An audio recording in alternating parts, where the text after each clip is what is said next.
I wanted to find a bank with a purpose. I wanted to find a place that would take my money and not use it to cause the financial crisis, but to fix the financial crisis and to help end income inequality.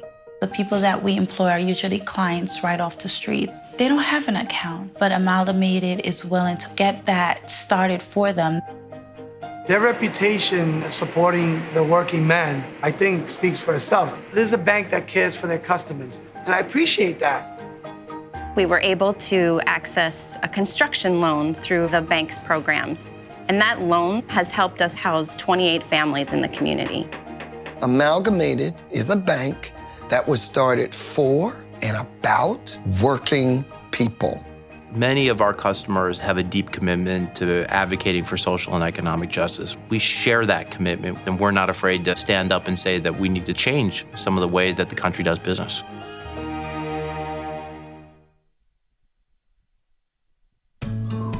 You wouldn't let money just blow out of your house. So when your AC or heater is on, make sure the doors, windows, and fireplace flue are shut tight. If you're headed out, turn down the AC or lower the heat by 10 degrees. And always keep your water heater set at 120. A little bit of common sense goes a long way. Get more great tips at energysaver.gov. So, I'm kind of new here, but I've noticed a trend. My human does this funny thing where she goes around and gets all my toys, and then she hides them in that basket by the door. But it's always the same basket, and it's always in the same place. And then she acts so surprised when I find them, but, she's putting them in the same basket again. It's like, hello, that's where you put it last time. You were the worst at hide and go seek.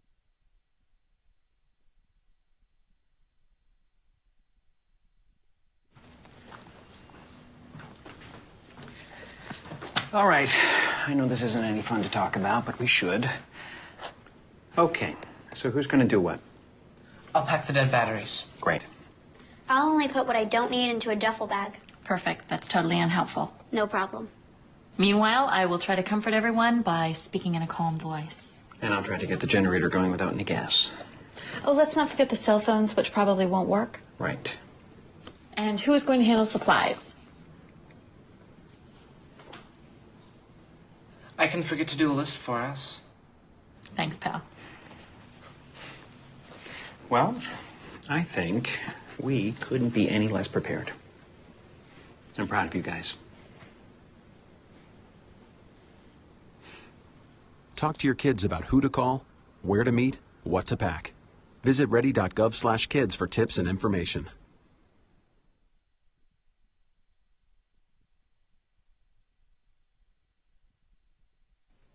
For Mike Brown. I'm sick of writing this poem, but bring the boy. His new name, his same old body, ordinary black dead thing, bring him. And we will mourn until we forget what we are mourning. And isn't that what being black is about? Not the joy of it, but the feeling when you're looking at your child, turn your head, then poof, no more child. That feeling, that's black. Think, once a white girl was kidnapped and that's the Trojan War. Later, up the block, Troy got shot and that was Tuesday. Are we not worthy of a city of ash, of 1,000 ships launched because we are missed? I demand a war to bring the black boy back no matter what his name is this time. I at least demand a song. A song will do. Or a head.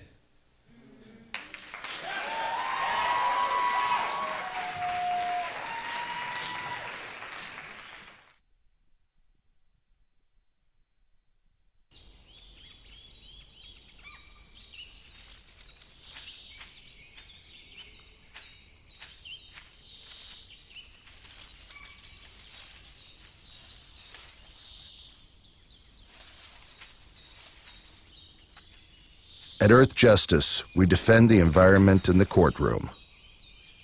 Join our fight. When you take a seat, you take a stand. Earth Justice, because the Earth needs a good lawyer.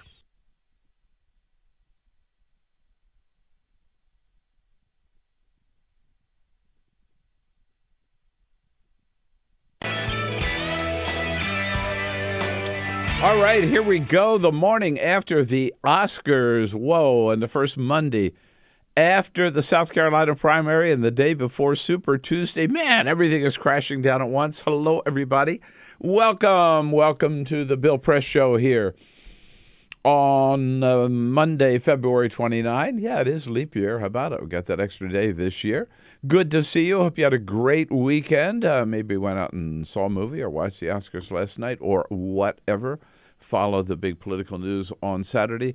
And ready to jump into all the news of the new week here with us on the Bill Press Show. We look forward to hearing from you. Give us a call at 866-55-PRESS. Send us your comments on Twitter at BP Show and on Facebook at facebook.com/Bill Press Show. You thought it was getting ugly? It is uglier than ever today with the Republican candidates for president. Well, I don't know whether they're running for president. They sound like schoolboys just trying to insult each other during recess. Marco Rubio going after Donald Trump, accusing him of maybe wetting his pants, wearing lame ties, having bad plastic surgery on his face, cheating on his taxes, maybe ties with the mafia.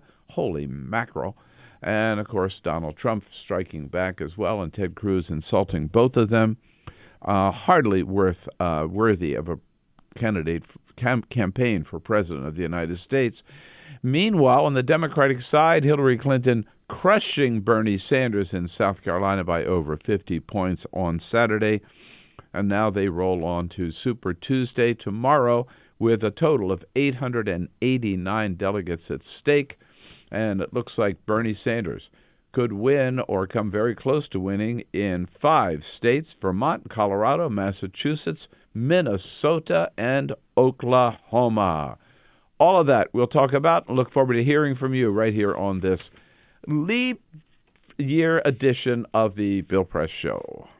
This is the Bill Press Show.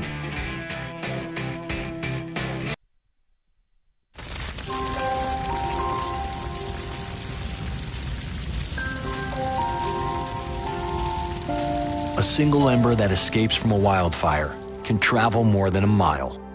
That single ember can ignite and destroy your home or even your community. You can't control where the ember will land, only what happens when it does. Get Fire Adapted now at fireadapted.org. Columbine, Virginia Tech, Tucson, Aurora, Fort Hood, Oak Creek, Newtown. Newtown, Newtown. Newtown. How many more? How many more? How many more colleges? How many more classrooms? How many more movie theaters? How many more houses of faith? How many more shopping malls? How many more street corners? How many more? How many more? Enough. Enough. Enough. Enough. Demand a plan. Right now. As a mom. As a dad. As a friend. As a husband. As a wife. As an American. As an American. As an American. As a human being. For the children of Sandy Hook. Demand a plan. No more lists of names. It's not too soon. It's too late. Now is the time. Before we all know someone who loved someone on that list. No more lists. No more. Who they might have been. No more. If we had just done something yesterday. It's time. We can do better than this. We can do better than this. It's time. It's time. It's time for our leaders to act. Demand a plan. Right now. Right now. You! Demand it! Enough. Enough. Enough. Enough.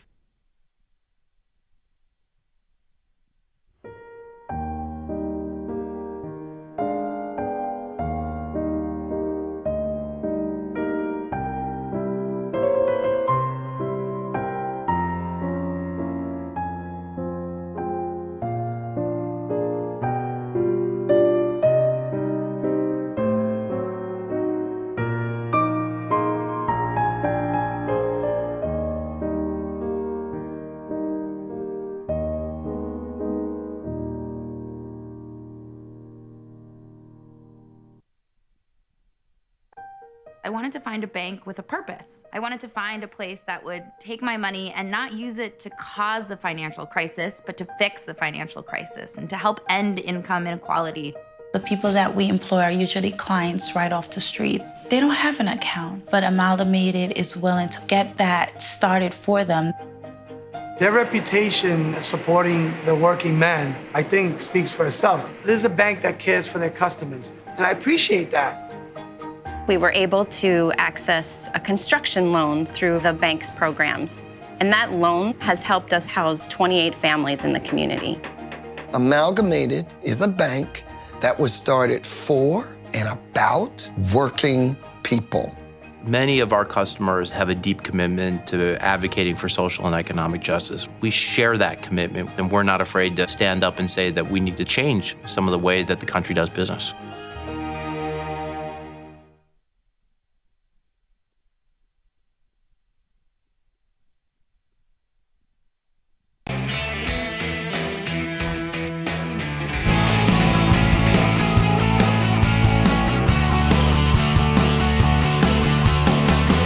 Broadcasting around the nation, on your radio, on your TV, and online.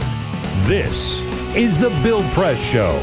Spotlight gets the best picture of the year. Everybody thought it was going to go to The Revenant.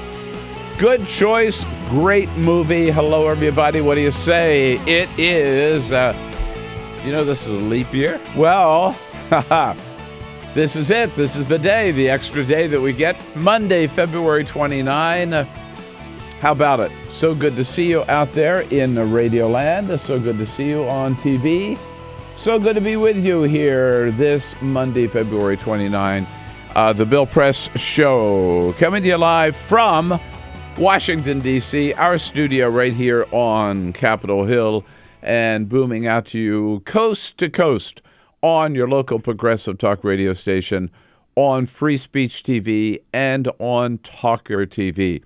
Don't forget, it's not just me as part of this show. You are all part of the show, and we want you to prove it by joining in the conversation. Give us a call at 866-55-PRESS. Send us your comments on Twitter at BP Show or on Facebook at facebook.com/Bill Press Show. And here in Washington with us, Peter Ogburn's got the day off. Jamie Benson wearing a couple of hats this morning and keeping us going here. Hello, Jamie. Good morning, Bill. Yes, indeed. Have a good weekend. A fantastic weekend. A restful weekend. Restful. That's the most important part. How hard you work me every week. No, I'm kidding. I got it. All right. And Ray Rogers here. She is your key to getting on the air. Give Ray a call at 866-55-PRESS. And over here behind the closed door, Cyprian Bolding, our videographer, with the lights, cameras on, and action on Free Speech TV and TawkrTV. And I got to tell you all, it was a great time out in Minneapolis on Saturday at the Blue State Ball. About 400 or 500 people there, all big fans and listeners of KTNF, AM 950. And they came from everywhere. There are people there from not just Minneapolis, St. Paul, but Wisconsin, Iowa, northern Minnesota. People come in from all over. It was really a lot of fun. And I would say probably 8 out of great people, too. Great people. And a lot of fans of yours, Jamie, out there. Uh-oh. Oh, and Peter's too. I was feeling a little hurt because they all wanted to know how you guys were, not so much about me. But did you come back with any gifts this time?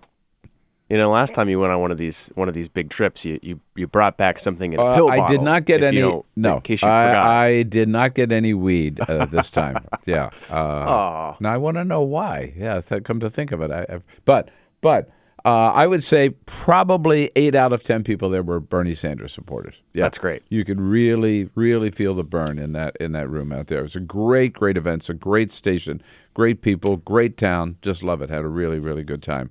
And hats off to Chad Larson, the new head of KTNF, and all the good people on the staff out there. Yeah, then that was almost as big a party as they had in L.A. last night for the Oscars. I'm sure we all stayed up late for that. What'd you think of Chris Rock? I thought he was good. I don't think he was great, but I think he was the right host for this year, given everything that was going on, and I think he did a good job. I did too. I was not over the moon with him, but it was. He jumped right into it. After a while, I thought the entire night I was just okay. Let's move on. But I got to tell you, to me, it almost made the point by just looking at the audience. It was an all-white audience. Big time. I mean, a few little sprinkles here and there, right? But otherwise, big time. Big. And he made the point. And there were some big surprises with Spotlight getting the Best Picture, a tremendous movie. Carol and I happened to see Bridge of Spies Saturday after I got home from Minneapolis. Glad we saw it. Really, really enjoyed the movie. Film. And Mark Rylance, who ended up getting the Best Supporting Actor, I thought he was phenomenal. And then Leonardo. Leonardo finally, how many nominations? I think we're five at or six 5 or something. 6, Yeah. And he finally takes home the Oscar, and good for him. This is an issue, a cause that he really does care about, and he went right into it, picking up his Oscar. Climate change is real. It is happening right now. It is the most urgent threat facing our entire species. Yep, indeed. And Vice President Joe Biden making his appearance, too. So, yeah, it was a good night last night. We'll be bringing you up to date on all the various winners in the various categories throughout the program this morning. Elias Isquith from Salon Magazine joins us as he does every Monday. Joe Cirincione from the Plowshares Fund, who has signed up as a member of Bernie Sanders' foreign policy team, will be here in studio with us. And we'll also talk to reporters from Washington Post and The Hill. But first, this is the Full Court Press. Just a couple of other stories for you on this Monday morning. Let's go right back to the Academy Awards and run through some of the other winners last night all right. at the 88th Annual Academy Awards. So, of course, we know Spotlight wins. Best Director, Alejandro Inarritu for The Revenant. The Revenant, probably the other film that was being considered as a Best Picture winner. Second Oscar in a row. Second Oscar in a row for Birdman last year. Best Actress, Brie Larson from Room, who I was rooting for, so that was really great to see. From The Danish Girl, Alicia Vikander wins for Supporting Actress. Adapted Screenplay, The Big Short. Original Screenplay, Spotlight. And for Peter Ogburn and I, some cool news here. Mad Max, while they didn't win any big awards, but they took home the most. They won 6 awards for stuff like film editing and costume design. So shout out to that team. Maybe not a Best Picture material of a film, but definitely an impressive thing to go out on the big screen. Speaking of movies, let's look at the box office numbers from over the weekend. No big movies really in the theaters this weekend, aside from Deadpool, of course. For the third straight week, the Ryan Reynolds superhero film, the R-rated superhero film, has topped the box office by pulling in $31.5 million. That ups their domestic haul to $285.6 million. That has them passing The Matrix Reloaded to become the number 3 all-time R-rated movie. In second, Gods of Egypt, the action film that stars all white people in Egypt, could only muster $14 million in its opening weekend, and Kung Fu Panda 3 comes in third place with $9 million. Going to see any of those, Bill? No, not great box office material. That's what I figured. Yeah. And finally, out of Vermont, Bernie Sanders' home state, Middlebury College announcing a ban on energy drinks. This is pretty interesting. So all on-campus sales of energy drinks will be banned. Dining services officials say those drinks, the energy drinks like Red Bull and 5 Hour Energy, do not encourage a healthy lifestyle. Here is a quote from one of the flyers that was put up in the cafe on campus. Quote, energy drink consumption facilitates unhealthy work habits such as prolonged periods of sleeplessness, contributing to a campus culture of stress and unsustainable study habits. They also cite high-risk sexual activity as a reason for the ban. What do you think about this? First of all, these drinks have been around for 20 years. To me, it's like banning coffee. I mean, you could drink 6 cups of coffee and have the same effects. Yeah, I don't get it. I mean, why did it take so long? What's going on? No idea. All right. America, but there you go. Hey, how about it? Big news on the political front. Yes, indeed, on the Democratic side. Look, we'll talk a little bit later about the incredible name-calling on the Republican side. It's just getting disgusting. I mean, come on. I mean, seriously. Seriously. These people are running for president of the United States, right? They don't have to be accusing each other of wetting their pants, okay? I mean, enough's enough, right? I mean, I think Marco Rubio has just gone over the top. I'm not defending Donald Trump. I'm just saying, I mean, Rubio looks like it's just a kid on the schoolyard, right?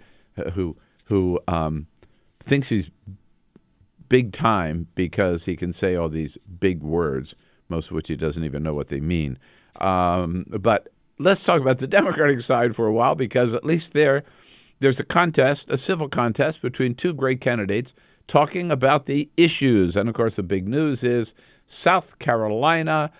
I think Bernie Sanders strategically made the right decision not to campaign a lot in South Carolina because he knew how it was going to go. He was spending his time in Super Tuesday states, Oklahoma, in Massachusetts, and beyond, in Michigan and Minnesota, but recognizing that Hillary Clinton was going to win big in South Carolina, which she did by a walloping 73.5% to 26% for Bernie Sanders. The only category that Bernie Sanders did win were the 29 and younger. So it's a big win for Hillary.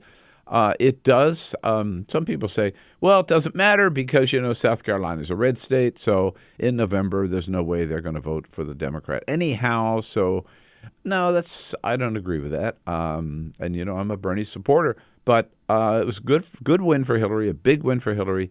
It does give her momentum going into tomorrow's big Super Tuesday vote. We'll talk about that in just a second. And it does underscore that with African Americans, that's sort of the Achilles heel of Bernie, particularly in the South, not necessarily outside the South. There's a loyalty there to the Clintons, which, despite his very, very strong history in the civil rights movement, that Bernie's not been able to overcome. And Hillary Clinton, happy to capture the moment on Saturday night. I want to congratulate Senator Sanders on running a great race, and tomorrow this campaign goes national. And she says, our job is, and this is our policy, she and Bernie basically say things, break down the barriers. Let's break down the barriers that stop our children from getting the best possible start in life. We need to support great teachers and great schools in every zip code. Bernie, for his part, he wasn't missing any words either. He went on this week on ABC with George Stephanopoulos yesterday morning. He said, we got whooped. We got decimated. The only positive thing for us is we won the 29 years of age and younger vote. Yep. And Bernie also got a great big endorsement over the weekend. Members of the Democratic National Committee, officers, are not allowed to endorse in the primaries. So Congresswoman Tulsi Gabbard, vice chair of the DNC from Hawaii, she said, well, screw it. If I can't endorse Bernie, I'll resign from the DNC. And she did, and endorsed Senator Sanders. Aloha. I'm Congresswoman Tulsi Gabbard. As a veteran of 2 Middle East deployments, I know firsthand the cost of war. I know how important it is that our Commander-in-Chief has the sound judgment required to know when to use America's military power and when not to use that power. As a vice chair of the DNC, I'm required to stay neutral in Democratic primaries, but I cannot remain neutral any longer. The stakes are just too high. That's why today I'm endorsing Senator Bernie Sanders to be our next president and commander-in-chief of the United States. I believe that's the fourth member of Congress to endorse Bernie Sanders, but particularly significant as a woman and as a vice chair of the DNC that she made that decision. So the question now is, Bernie Sanders, right? Remember, let's got 4 states so far, right? That Hillary wins Iowa by a bare 0.2%. Bernie wins New Hampshire by 22%. Then Hillary wins Nevada by 5%, and now she wins South Carolina by over 50%. And a lot of the political prognosticators are saying, that's it, end of the road for Bernie. In fact, Politico put out their story of the weekend was headlined, "The Bernie Sanders Revolution Hits the Wall." Is this the end for Bernie? Absolutely no way, no how, in my humble judgment. What's your opinion? 866-55-PRESS. Can Bernie recover from this? I think so. It ain't over. Fat Lady hasn't sung yet. Look at Super Tuesday. Now, that's tomorrow, Super Tuesday. There are 11 states that have caucuses or primaries. Let me tell you what they are: Alabama, Arkansas, Colorado, Georgia, Massachusetts, Minnesota, Oklahoma, Tennessee, Texas, Vermont, and Virginia. 11 states for a total of 889 delegates. And you know, the thing to remember about the Democratic primary is, as we saw back in 2008, is it's not winner take all. It's proportionate. It's important to remember that. So you get delegates based on the proportion of the vote you get. So Bernie doesn't have to win every one of those states. As long as he gets any candidate, the rules are, you have to get 15%. And if you get at least over that threshold of 15%, remember that's what happened to Martin O'Malley in Iowa, didn't get the 15%. You get 15%, then you get delegates in proportion to the amount of vote. So if Bernie can win in a few and score well in a few, he'll pick up enough delegates, no doubt, to keep on going. Bernie is expected, let's put it this way, odds are good chance of winning in 5 of those states.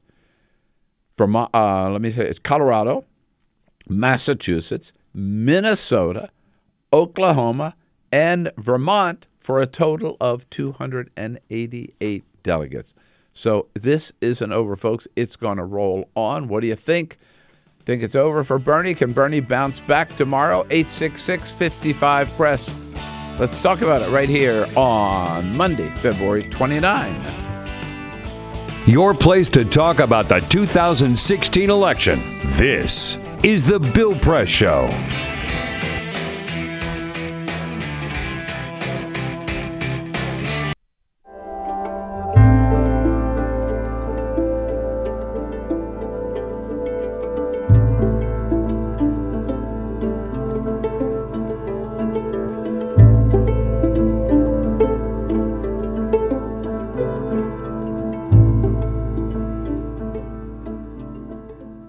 Today, in this country, we are having a conversation about police violence, the killing of black men, and what all that means.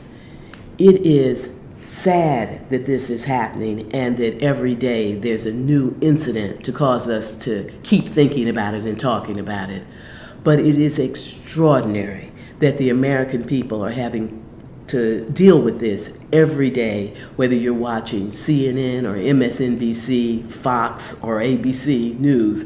All the news channels are talking about police violence and what does that mean against black people. Many people probably look at that, certainly have looked at it in the past, and they have said that these poor black men are doing bad things, and that's why they are ending up in confrontations with police without any understanding of their lives of these poor black young men. Part of what has been going on for decades is that poor black people live in communities that suffer from hyper-surveillance of the police. The police are more likely to be in their communities. The police are more likely to arrest them. The police are more likely to stop them even if they're not doing anything. And that is what is so hard for the American people to believe, that you would get stopped and searched and arrested by the police and not doing anything. But this is starting to come out as people are telling the stories over and over again. But this has been the condition, this hyper-surveillance by police, making it more likely for people to get a record, to be known by the police, and then once they get in the system, it is almost impossible to get out because of the whole system of being on parole and missing an appointment or fraternizing with a person who has a criminal record, getting you right back in the jail, and then going back again and again and again. This is coming to be seen by the American people in a way that it has never been seen before. But why are people in these communities in the first place? That's getting peeled away. People are there because of housing discrimination. They are there because this is the only place where affordable housing can be found. They are there because that's where their families live, and people are drawn to being in communities where they are comfortable. The combination keeps people in these low-income communities where they are an easy target for hyper-surveillance and then everything that comes from it. And so as we think about these issues, we have to understand that while you as an individual in this society, as a white individual, you may not carry personal racism, but that does not keep the system from operating in a racist way.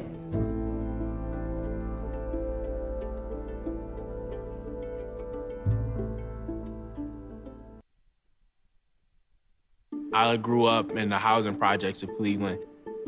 I didn't even know that life could be any better than it was. Education for me has been a way to get away from the agony of what was normal life. I want to be able to impact the community, not just look back on where I came from, but to reach back to where I came from and pull some people up with me. My name is David, and I am your dividend. /alerts.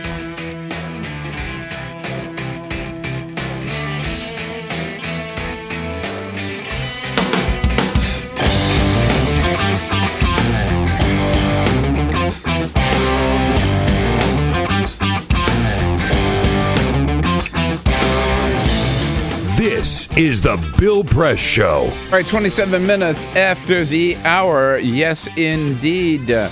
Rolling into Super Tuesday tomorrow with 11 states. It ain't over till it's over. Hillary Clinton a big head start, of course, including superdelegates, which we'll talk about just in a little bit here. Let's say hello before we move on to Sherry from Chicago. Hi, Sherry. Hey, Bill. Good show. Thank you. I like that question because I always think of Al Gore and George Bush and how that race was stolen, so it's not over till it's over is absolutely right. But I think Bernie has a real good chance, specifically because they have the youth vote in their, I won't say in their pocket, but they have it on their side so far. Hillary really blew it when they thought that was not important because it is important. I was downtown yesterday enjoying the 50-degree crazy weather, and they had a rally with some young people in their 20s and 30s, and I asked one of the guys, I said, this is really nice, and he said, thank you. He said, we just put it together 2 days ago.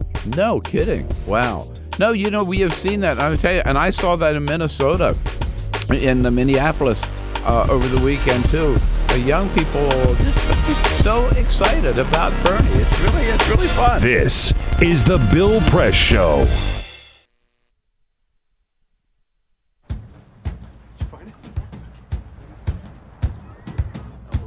You taught him how to hit a baseball. Just like that. Say hi. How to hit a receiver. Nice. The strike zone. The net. You taught him how to hit the upper corner.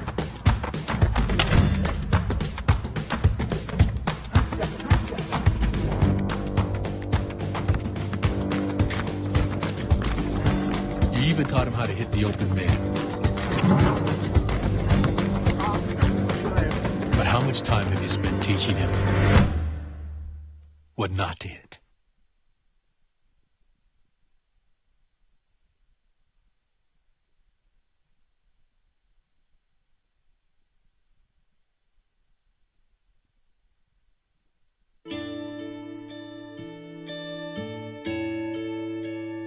calls me googly eyes. And you know you're beautiful, right? You know that? Even you are beautiful. I got bullied for wearing glasses. Share if you're against bullying. We put it out there, just took off. 3 million people have shared this post. Don't let bullies get you down. I stand with you. The whole family's wearing glasses. I wear glasses and I'm proud.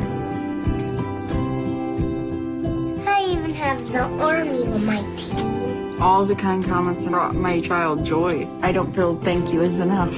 That's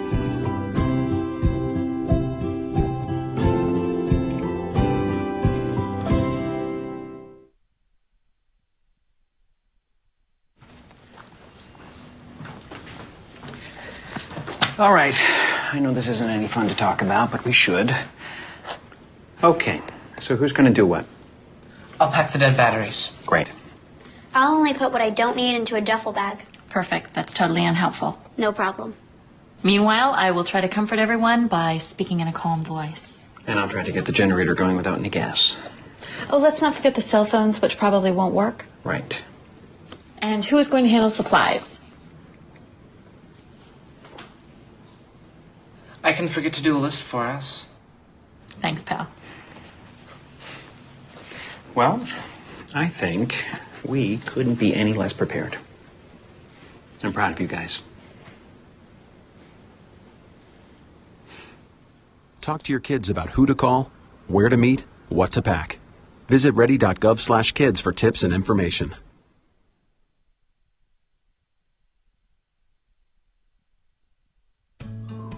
You wouldn't let money just blow out of your house.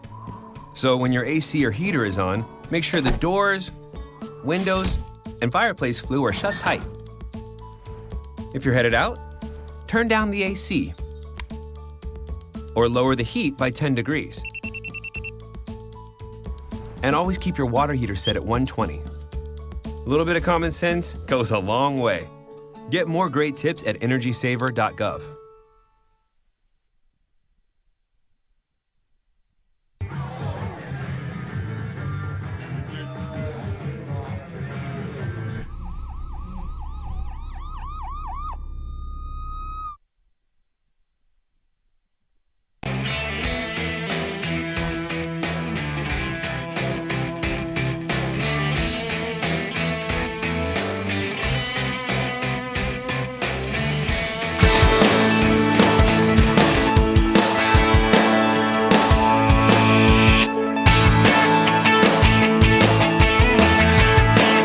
Seen on Free Speech TV and online on TawkrTV. This is the Bill Press Show.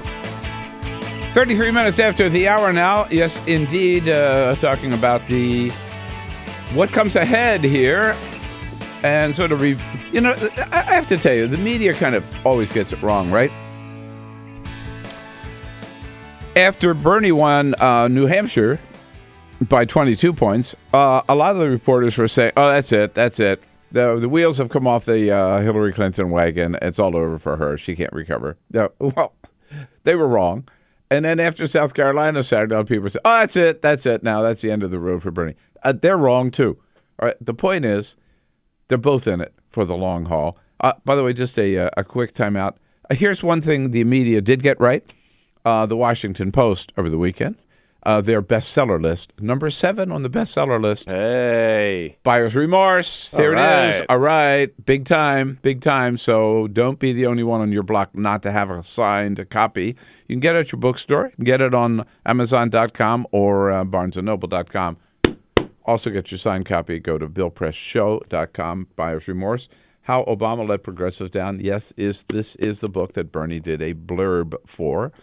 Just to say that we progressives have to be still part of the action and can't go off on the sidelines once we elect the president. We've got to make sure that president is on the job pushing the progressive agenda again. Tell us how you want it signed. We'll get a copy out to you at BillPressShow.com. Good to be on that. I'm proud of it. Bestseller. Yeah, that's awesome. So back to the if you look again at Super Tuesday, with 11 states at stake. And then ahead of that, we move into Maine. On March 5th and 6th, just end of the week, you've got Maine, Louisiana, and Nebraska. And then next week, March the 8th, standalone big state, Michigan, where Bernie's expected to do very well. Remember, doesn't have to win, just get enough delegates. But with his message of economic populism and jobs and against the trade deals from the beginning, Michigan looks very, very good for Bernie. March 15, big states including Illinois, Florida, Ohio, Missouri, and North Carolina. And then Bernie's looking forward to big states coming, even down the bigger states down the road. The biggest prizes of all, New York, where Bernie's expected to do very well in April 19, and not until June 7, California and New Jersey. So the only way that this is all over, would all be over for Bernie. By the way, this is exactly what Hillary did in 2008. Even though the mathematics favored Barack Obama, she kept right at it, kept state after state after state, maybe not winning them all, but amassing as many delegates as she could proportionately. That's exactly what Bernie's going to do and should do. And who knows how it's going to turn out. It could turn out either way right now. Hillary has an advantage, particularly because of this is important, of superdelegates, which I think are terrible. But superdelegates, there are 712 of them. These are party poobahs, party elites, members of the DNC, governors, senators, members of Congress. They get a vote, and they can vote for whomever they want. Doesn't work this way in the Republican Party, by the way. Republicans have a few superdelegates, maybe 100, 3 for each state. So, all right, there you go, 150. But they have to follow what their state, the person their state votes for in the primary. On the Democratic Party, superdelegates could vote for anybody. So in theory, really, if it's close, superdelegates could steal the election from Bernie and give it to Hillary, which is a real problem. And if we get there, you talk about a political revolution, that will create a political revolution. But otherwise, Bernie's going to continue to slog along. The only way that he could possibly end his campaign would be to run out of money. And you know what? He's not going to run out of money. He's got over 1 million contributors, over 4 million contributions, the average now being $30. And I just saw a note from the Sanders campaign this morning. They expect this month of March to be a $40 million month. So we're in for the long haul, folks. Fasten your seatbelts. Ike is calling from down in North Charleston. Hey, Ike, what do you say? Hey, good morning, Bill. Good morning. First of all, do I need to do some emergency pruning in the Bill Press Memorial Garden I got going back here? I think you might need some extra supply down there, right? If Ogburn can't handle the Oscars and come to work, I mean, we're just going to have to do something about that. But there was a big party at his house last night. That's what I hear. I wasn't invited. Neither was I. Yeah. My heart's with Bernie. My head, unfortunately, says Hillary. And it's, here in South Carolina, just remember something about this state. These people are creatures of habit. They vote with name recognition. That's the reason that, for example, the mayor of Charleston was there for 40-plus years. Mm-hmm. The same way that, what's-his-face, Strom Thurmond was in the Senate until his bag got full. I mean, these people, they don't, for change and everything else, they're the last people to change. And as far as it goes, South Carolina itself, they're just really, really, when you come to South Carolina, it's like you drop back into the 50s. I mean, they're just not. That's just the way they are. We had very low turnout, by the way, 400,000 or so. The Republicans, on the other hand, had over 700,000.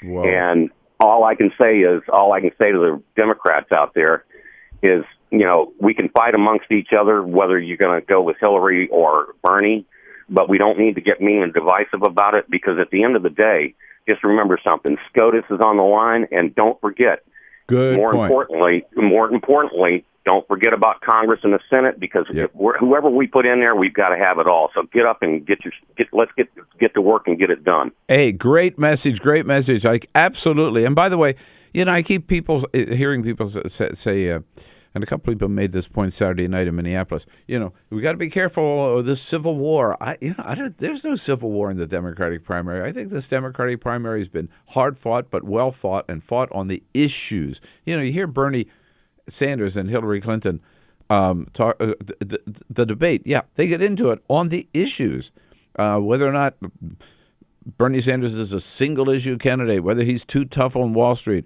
whether he can actually, we can afford single payer health care, which of course we can, whether we can afford free college for our kids, of course we can, with the right priorities, and whether Hillary may be too close to Wall Street, too buddy with Wall Street, maybe too much of a hawk on foreign policy. Those are legitimate differences. You're not going to hear Hillary Clinton accuse Bernie Sanders of wetting his pants. All right.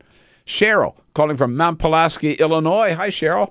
Hello. Hi. What do you think? Well, first of all, I in all due respect to Ike, when he keeps saying his head rather than his heart, I don't understand his head, because let's face it, the trustables in the nation, any national poll, she is less electable than Bernie by great margins.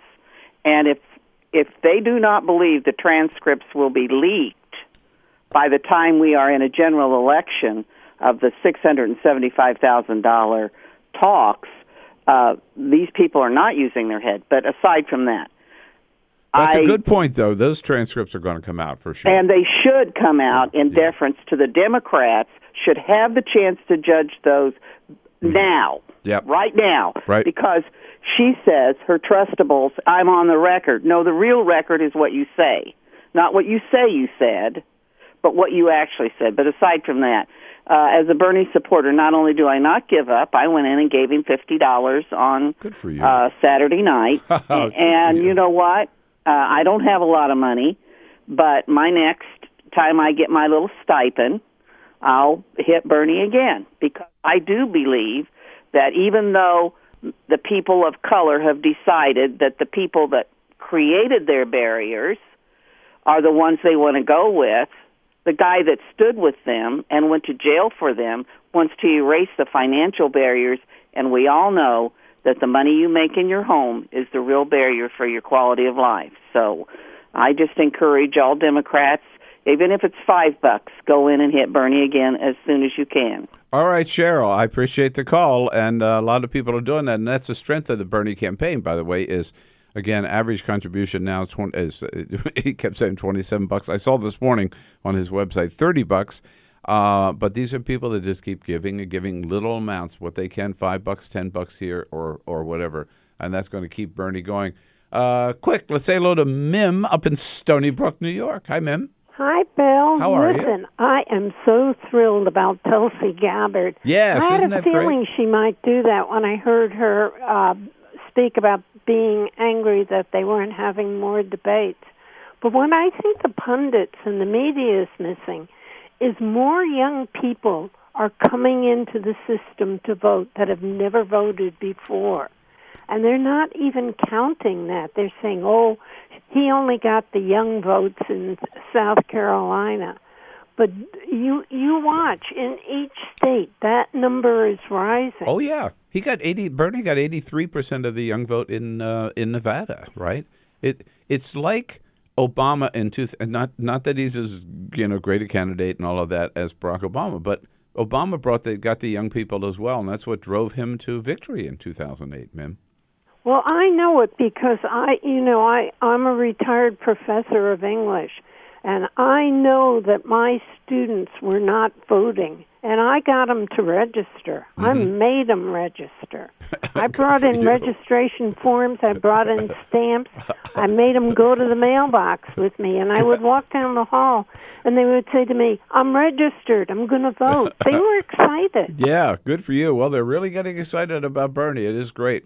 And that also is going to keep him alive. So far from the message this morning, far from over. We'll talk more about the Republican side a little bit later. Elias Isquith joins us from Salon, in our next segment here on the Bill Press Show. On your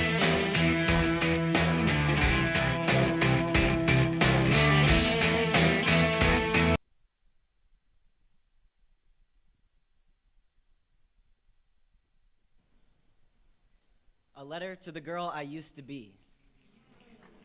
Dear Emily, every time I watch baseball, a voice I no longer recognize whispers, "Ethan, do you remember? When you were going to be the first girl to play in the Major League Seattle Mariners rally cap." But to be honest, Emily, I don't. Dad told me that like it was someone else's bedtime story. But I do know you had that drive. Didn't let anyone tell you to wear shorts above your knees. Didn't care if boys thought your hair fell on your shoulders just right, but with girls, sleepovers meant the space between your shoulder and hers was a 6-inch fatal territory. The year you turned 11 was the first time you said out loud that you didn't want to live anymore. In therapy, you said you wouldn't make it to 21. On my 21st birthday, I thought about you. You were right. At 19, you started to fade. I tried to cross you out like a line in my memoir I wished I could erase completely. And maybe I'm misunderstanding the definition of death, but even though parts of you still exist, you are not here. Most of my friends have never heard your name until now. I've been trying to write this letter for 6 months. I still can't decide if it should be an apology or not. But now you will never hear Emily Smith announced at a college graduation. Get married. Give birth. When the prescribed testosterone started taking effect, my body stopped producing the potential for new life every month. I thought about your children, how I wanted them too. I let a doctor remove your breasts so that I could stand up straighter. Now, even if I somehow had those children, I wouldn't be able to nourish them. My body is obsolete, scarred cosmetic, but never C-section. I was 4 days late. They will never be grandparents. I was 1 week late. They will never hold their lover's sleeping figure. I was 11 days late. They will never breathe in a sunset and a sunrise in the same night. I was 2 weeks late. They will never learn to jump rope. I was 3 weeks late. They will never shout, "Watch, Mommy, watch me on the slide." I was 2 months late. A piece of us will never wrap their arms around our leg for comfort, but just to keep them from falling down. And I am sorry that this process is so slow, and all you can do is wonder if you ever had a place. You did. You still do. Don't forget that. Yours, Ethan. P.S. I never hated you.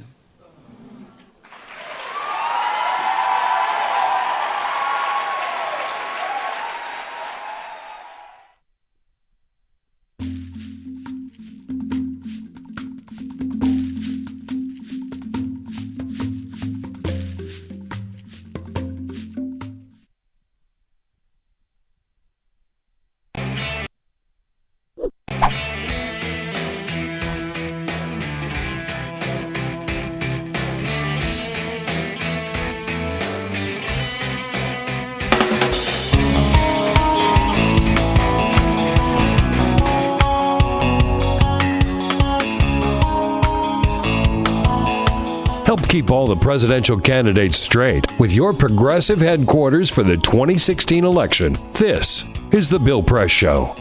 Here we go now at 12 minutes before the top of the hour. At the top of the next hour, we're going to be talking with Jeff Eggers from the Washington Post, who is actually in L.A., was at the Oscars last night. Will give us a whole rundown. So far, we've been talking this morning about where we go after South Carolina, looking ahead at tomorrow's Super Tuesday and beyond. But on the Republican side, it has just gotten dirtier and dirtier and dirtier. Again, I don't think you're going to hear Hillary Clinton ever accuse Bernie Sanders of wetting his pants, but that's what we heard from Marco Rubio. Elias Isquith joins us from Salon.com. Elias, what are these two? Are these schoolboys out on the, at recess trying to insult each other? What's going on? Hey, Bill. Yeah. Hi. It's one genuine bully and then one wannabe bully, which is Rubio. Yeah. You just mentioned what he was saying about, Mr. Trump's pants, but over the weekend, Rubio also started talking about Trump's fingers and his skin being orange and he just kind of was going through like a checklist of put downs that like third graders might think were a little tacky. Right, lame ties, and also accusing him of he ought to sue whoever did his plastic surgery on his face. I mean, yes, God. Yeah, it's kind of amazing just because it seems like this. Do you think this does Rubio any good? No. I mean, what is remarkable to me is how much everybody else on the Republican side, we have like the gang that can't shoot straight problem going on, where forever Rubio is just ignoring Trump. He thinks that somehow he can kind of ride the media support and the establishment support, and that'll just sort of lift him up to the nomination. And then very belatedly, they seem to realize that they will have to sort of fight Trump on Trump's own terms. And at first, I thought that they kind of figured it out when Rubio was just kind of giving little zingers during the debate, doing it sort of to Trump's face. Because again, I don't like this whole way of appealing to the electorate, but clearly this is what works for Republican primary voters. But he went from sort of challenging Trump to his face in a way that made Rubio seem above Trump in some sense of, oh, this is just a joke, and I'm going to push him away, but I'm still a serious senator. But now he's doing this whole thing where he's just trying to out-Trump Trump. I just don't think it works at all. I think it's going to make voters see Rubio as following Trump's lead. Every rally, every Rubio rally now is just a whole string of personal insults against Donald Trump, right? Yeah, and I don't think Rubio can hang with Trump if he wants to play this game. If they're just going to play a really silly juvenile game of trading like your mama jokes, basically. Right. I just don't think that's smart for Rubio at all. So, what do you make of the Chris Christie endorsement? I think I wasn't as surprised. Were you surprised by it? Because I know everybody else was shocked by it, and I was sort of curious why everybody else was so surprised. I was surprised, but I must say I think it was a smart move on Christie's part in the sense that he made a lot of news by endorsing Trump. He would not have made a lot of news. And, Christie's all about Christie, right? If he had endorsed Rubio or Cruz, Yes. And also, I think you're totally right there. And I think Christie also knows that there's probably some significant crossover between voters or people who like him and people who like Trump. And he wanted credit for being sort of the first to cross the Rubicon. I just thought it was pretty classically Chris Christie, because even more than the regular politician at his level, he just will say anything. This is the guy who launched his career in state politics, talking about how important gun control was to him, to give people a sense of just how much he'll say whatever. So, and go ahead. I just have to ask you about Bernie. I mean, with Tulsi Gabbard quitting the DNC to endorse him. Now, I mean, Hillary's got all these, outstanding endorsements of all these important party poobahs, but I thought that was a real coup for Bernie. Yeah, she's a real I think so. And it's another sign of just what a less than ideal job Debbie Wasserman Schultz has been doing, running the DNC. I think from what I was hearing from people, the Congresswoman supports Sanders, but it was also trying to be a thumb in the eye of the DNC for just the kind of. It certainly seems like they had their candidate picked out before this process started. Absolutely. And so I think it was definitely a nice bit of news from Senator Sanders after a rough weekend. And also, she's a super delegate, and that opens up the whole can of worms about the super delegates, which I think is going to become a real issue, particularly if these primaries continue, and it's close. That's going to be a real battleground, which we could get into right now, except we're out of time. So, Elias, as always, appreciate your taking time for us this morning. Thanks so much. Thank you. Elias Isk with Salon. Salon.com. What a smart guy. Get social with Bill Press. Like us at Facebook.com/Bill Press Show. This is The Bill Press Show.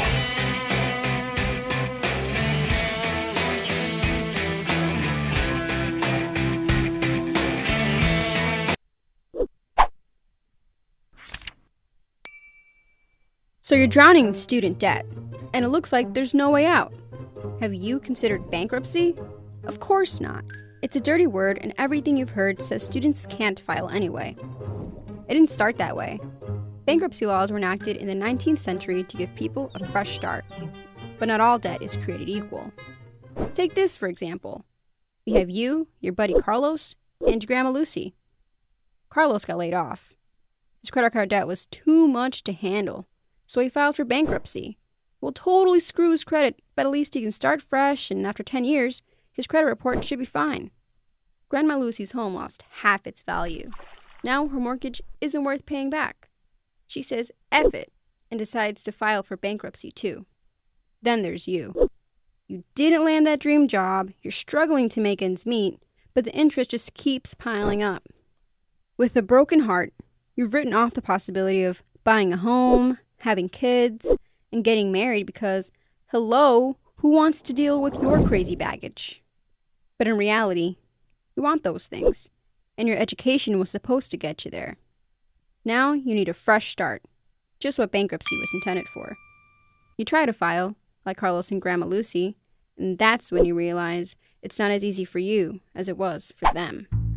In the 70s, Congress worried that students were using bankruptcy to abuse loan programs. That wasn't quite true. Still, over the years, Congress gradually stripped student debtors of their options. The Bankruptcy Reform Act of 1978 was even called discriminatory toward students by the chairman of the subcommittee.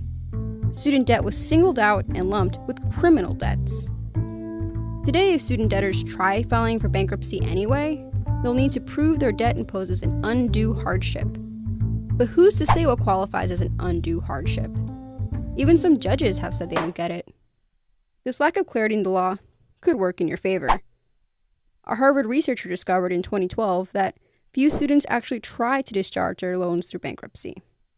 Of the students who filed for bankruptcy to settle other debts, only 0.1% try the same tactic on their school debt. The craziest part? Just under half of them got their debts fully or partially discharged. In other words, you can file for bankruptcy on your student loans. Depending on your situation, it might just be a matter of trying. At least there's that.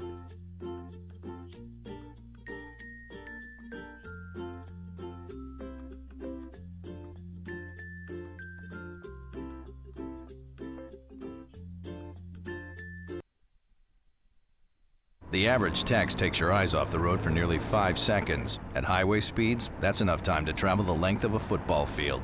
Stop the texts, stop the wrecks.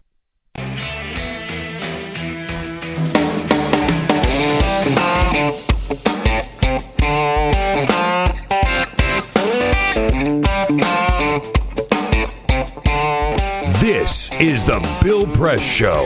Yep, Oscars. We'll get into that with Jeff Eggers from the Washington Post, live from Los Angeles. Maybe he's still there at the theater, you know. Could be at an after party. He could be at an after party, right? Sipping champagne while on the phone with us. at the top of the next hour. Meanwhile, by the way, you know, Hillary Clinton, she has racked up a lot of big endorsements. Congressman John Lewis, Congressman James Clyburn, you know, Madeleine Albright, Gloria Steinem. Bernie Sanders, we mentioned Tulsi Gabbard, but he got another big endorsement over the weekend. Maybe actually two names that are better known than John Lewis and James Clyburn. Ben and Jerry. That's all you need to know.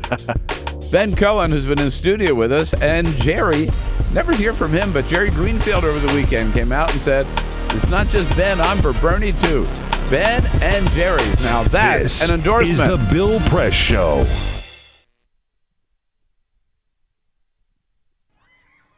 All right, guys, I want to take the last part of the day to change our focus and talk a little bit about water. There's rivers, there's lakes, there's huge oceans. You get thirsty, you just go and you get some water, right? We rely on rain for our water. We even rely on snow. But what if it doesn't rain? What if it doesn't snow? We have to get the word out about water conservation. I want you to tell your parents, your friends, your neighbors, how important it is to save water. It's up to you guys to save the planet. All right?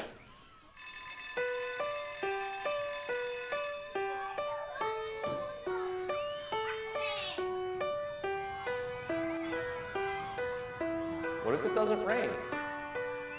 What if it doesn't snow? We have to get the word out about water conservation. It's up to you guys to save the planet.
Hi, I'm Mark LaFleur, and I produced the short film you just watched called Aquaforce. California is experiencing one of the worst droughts it's ever had, and now, more than ever, it's important for everyone to do their part to help conserve water.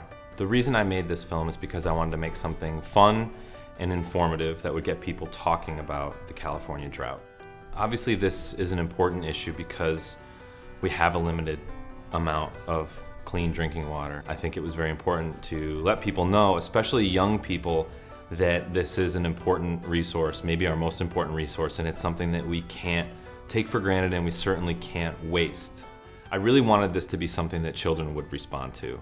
The kind of thing that any kid anywhere in the world, no matter what language they speak, could understand the story and be entertained by it and leave it knowing that this is something important, that if they didn't already know about this, that it's now going to be a part of the way that they think about water, the way that they live life, and that it's something that they'll share with their friends. The fact that they watch this video once or twice and they immediately understand that water is important, that's it. That was the whole point of this thing, to get it into the conversation, to make it something that kids are thinking about, talking about, that they're aware of, and that they know is important. This project was self-funded, so we relied on the support of our community to make it happen. It was pretty amazing to just have our neighbors, our friends, and our coworkers come together and volunteer their time and their homes and their kids to make this thing happen. Thanks for checking out the video. Keep the Aquaforce going, and thanks for watching Free Speech TV.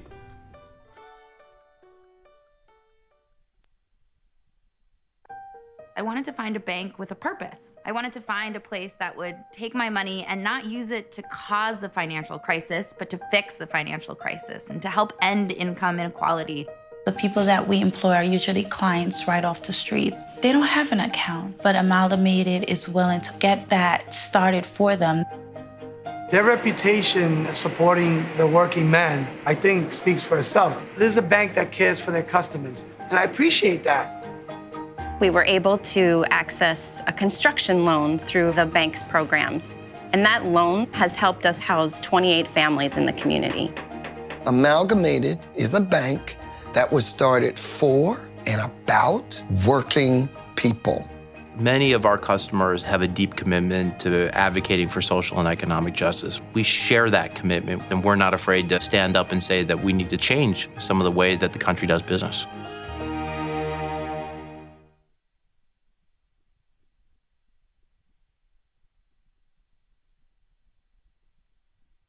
Around the nation, on your radio, on your TV, and online. This is The Bill Press Show. And a big surprise in the Oscars, the winner for Best Picture. No, not Revenant.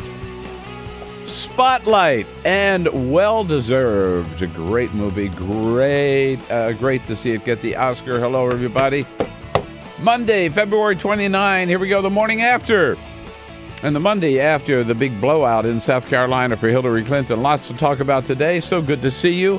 Thank you for joining us. The Bill Press Show coming out to you live from Washington, D.C. on your local progressive talk radio station. So good to see you in Radio Land. Thank you for being part of the program. And remember, you can always tune in. If you're not lucky enough to have a good progressive station near you, go to just download one of the two great apps, either iHeartRadio or TuneIn, and you can follow us on the radio wherever you happen to go. Also, we're here with you on Free Speech TV. You're looking good this morning on that satellite dish, DirecTV, and thank you again for being part of the program. And I have to salute again the good people of Minneapolis, St. Paul. What fun to be out there on Friday evening for the great Blues State Ball. 400 or 500 people out there. Maybe 8 out of 10 of them all Bernie Sanders supporters. It was a great party. Some great local elected officials who were there. Congressman Rick Nolan, representing northern Minnesota, and Tom Hartman and Norman Goldman, fellow talk show host on KTNF AM 950. Great evening, and just so much fun to see so many people who, Jamie, are with us every morning, every word, every minute of every program. Kind of scary. It's one big progressive family. It is. We all feel it. We all feel. But it's nice to get out of Washington and meet the rest of our family as well. So thanks to all of the good listeners and sponsors of KTNF AM 950 for a great evening, and congratulations to Chad Larson, the new owner there, and Janet Robert, who's still very much part of the program. We're going to start off the top of the hour here with Jeff Edgars from the Washington Post on last night's Oscars. We'll also have a reporter in from The Hill, and Joe Cirincione from the Plowshares Fund, our own foreign policy guru, and now a member of Bernie Sanders' foreign policy team. But first, this start off is with Jamie the here. Full Court Peter's Press. got the day off. I'm sorry. Peter has the day off, so I'll take the lead here. Just a couple of other stories for you on this Monday morning. Big media news over the weekend. We saw this developing sort of at the tail end of last week, but yesterday MSNBC made it official. They have parted ways with their weekend host, Melissa Harris Perry. Too bad. It's a tough thing, right? Because she's good, too. Her show was a wonderful vehicle on the weekends for voices, people of color, specifically minorities just in general, both race and class. her statement to her staff originally at the end of last week was, quote, "Our show was taken without comment or discussion or notice in the midst of an election season. After 4 years of building an audience, developing a brand, and developing trust with our viewers, we were effectively and utterly silenced." Now, here's the thing about this story, right, is if you've been watching MSNBC lately, or CNN, any of the big networks, you know that it's just election 24/7. Yeah. And it's very easy for Melissa Harris Perry, Jose Diaz-Balart, those folks to get preempted simply because you have reporters on the ground ready to deliver these reports. It's unfortunate that she'll no longer have the show. We'll definitely miss her on cable TV. Do you think she'll pop back up again? Somewhere. But, that's a lame excuse for not using her. I mean, she could be part of their election coverage, so could Jose Diaz-Balart. Agreed. Some incredible stuff on Saturday night in Oklahoma City. Steph Curry just continues to wow. I'll say. So I'll set the scene for you. The score was tied 118-118 in the fourth quarter. Golden State's Andre Iguodala, this is the Warriors playing the Thunder, pulled down a rebound off a missed jumper by the Thunder's Russell Westbrook with about 6 seconds remaining. This is actually an overtime, I should say. Iguodala passed the ball to Steph Curry. Just a couple seconds left, 32 feet out. I know, I saw it. It's just incredible. Steph Curry hits this three-pointer, finishes with 46 points. In his last 4 games, has averaged 43.8 points a game while shooting 61.1% from three-point range. I don't know. I don't know if we'll ever see a shooter, at least. I won't go as far to say he's better than Michael Jordan, but he's certainly maybe the best shooter we've ever seen. And finally, last night, SpaceX, Elon Musk's company, was supposed to launch one of their rockets last night. The mission is to put a new satellite into space that can provide remote areas of the Asia Pacific with broadband internet access. Supposed to launch at 6:46 last night. However, it was scrubbed due to issues keeping the liquid oxygen, which fuels the rocket, at a cold enough temperature. No word on when they will try this again, but really interesting to follow what Elon Musk and the SpaceX team is doing, especially with NASA sort of on the sidelines now. Yeah, right. They don't always succeed, but they'll make it, I think. Yeah. Thank you, Jamie. Yes, indeed. I forgot to mention Ray Rogers here to take your calls at 866-55-PRESS, and of course, Cyprian Bolding, our videographer, on the scene as well. Well, I'm sure there was a huge tune-in factor last night because everybody wanted to see how Chris Rock would handle the all-white Oscars, and boy, he did not hesitate. He jumped right into it with some good humor about it, but also a very strong message. We want opportunity. We want the black actors to get the same opportunities as white actors. That's it. But about the Oscars, they go late, and then the after parties start, and the after parties continue until early the next morning, which is why we find Jeff Edgars from the Washington Post, I don't know, at a bar somewhere on the Sunset Strip, I think. Hello, Jeff. Thanks for joining us. I'm good, and I'm a professional. I'm completely sober. Yeah, I've been to Oscars before. The party goes on, I hope, right? Yeah. So what does it take, generally high reviews here on the East Coast. In the crowd last night, Chris Rock, did he rock it? Well, I think that was, it's so hard to tell what he was supposed to do in that situation. Did he go far enough? The idea of having, a joke about lynching on, that was in an Oscars monologue, it's pretty startling when you think about it. But then, he was also basically a participant in a, ceremony that some folks wanted him to walk away from. So it was funny. It was dynamic. It was right on the edge. But, I think people will be saying, did that go far enough? The lynching was, as I remember the context was, he was saying, there weren't a lot of complaints about, it was always been all white, right? And a lot of complaints back in the 50s and 60s because we had other things to worry about, right? More important things to worry about. Right. We're both never going to be able to deliver it as well as Chris Rock. Yeah, right. It was, when your mother's being lynched, you're not thinking, hey, I wonder who gets the Oscar for Best Documentary Short. I have to tell you, watching that audience, to me, The panning the audience made the point. I mean, about it wasn't just that there were no black actors nominated, but that was a big, largely, predominantly white audience last night too. I guess it always has been. Sure, and it's a predominantly white, white experience on the red carpet. It's a predominantly white experience in the press room. That's Hollywood. I mean, it's America. Well, it's Hollywood. I'm not sure it's America, but yeah. If they had it in Chicago or New York, I think you might have seen maybe a more diverse I guess crowd. what I'm saying is you go to these award shows or you go to an entertainment world event, that's going to be the dynamic. Yeah, no, you're right about that. Now, Spotlight, big surprise? It was pretty surprising. I mean, I think it was favor. There's a lot of people. It wasn't a shocker. That's what I'd say. But I think what was surprising is that this film won only 2 awards. And being a reporter, I'm sorry, I immediately went over and started researching it. And it's the first time since 1952 that the Best Picture has won only 2 awards. That's pretty amazing, and I think it speaks to the throwback nature of that film. It's not going to win for Best Sound Design or, costumes. You notice Mad Max wins 6 awards. Well, I think that you could say the Spotlight people would gladly, or anyone would take, a Best Picture over 900 Best Costume Design. Sure.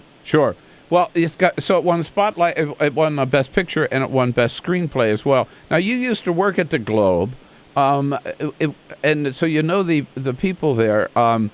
Was this part of a statement on the part of the Academy, do you think, about the issue of sexual abuse?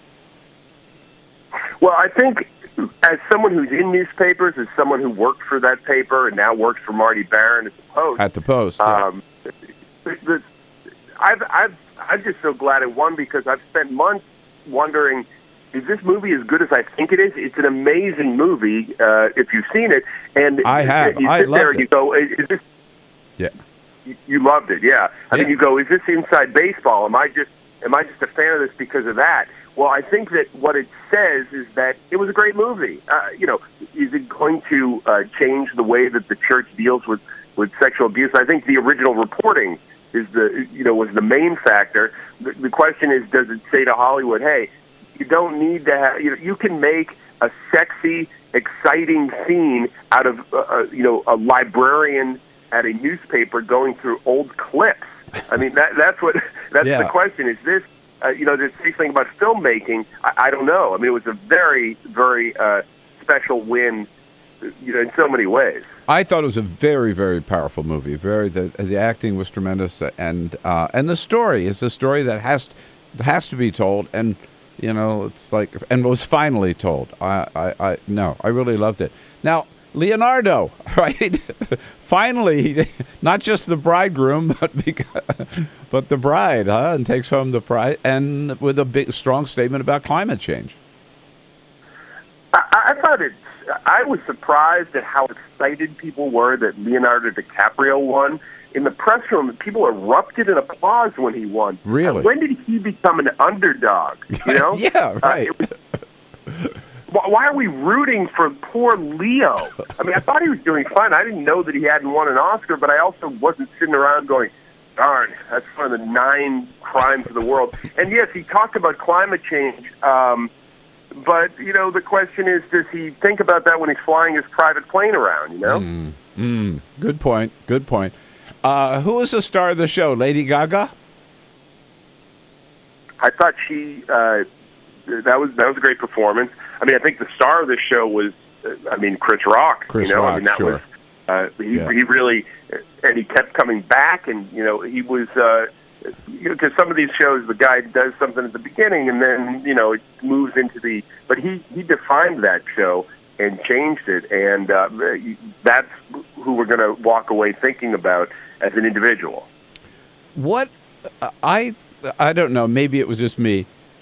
I thought the Stacey Dash kind of thing fell flat. It was pretty, I don't know. I felt uncomfortable. What was the mood there with that?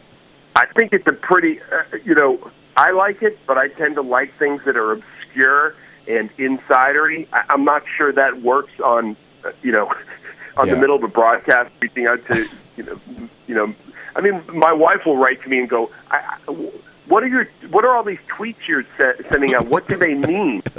And I say, well, I'm not sure you're my audience.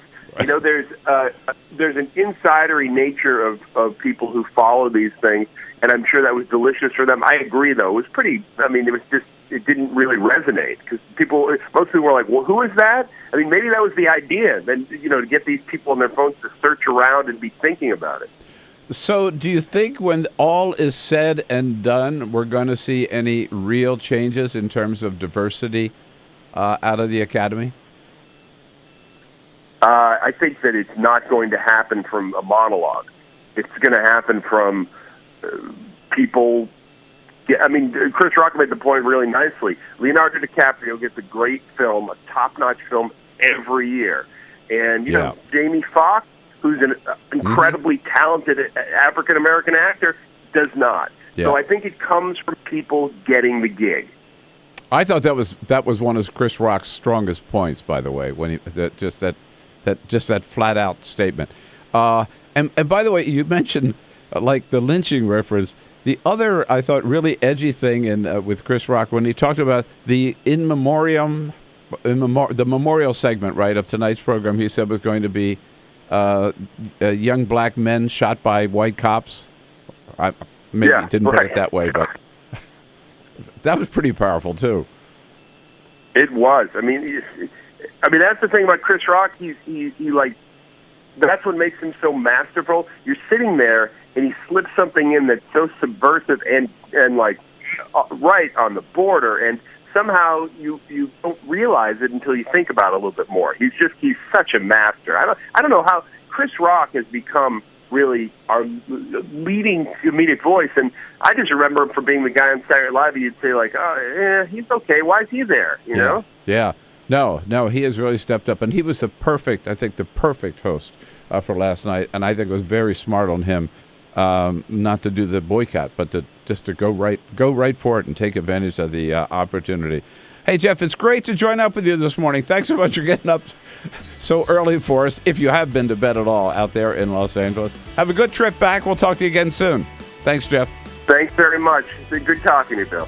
Jeff Edgars, Washington Post, WashingtonPost.com. He works with our friend Ann Hornaday there. They do a great job keeping on track of all the latest from Hollywood. And we'll be right back.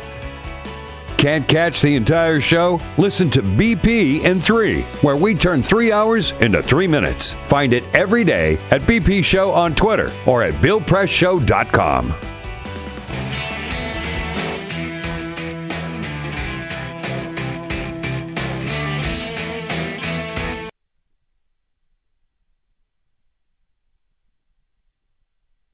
This is the story of my grandfather.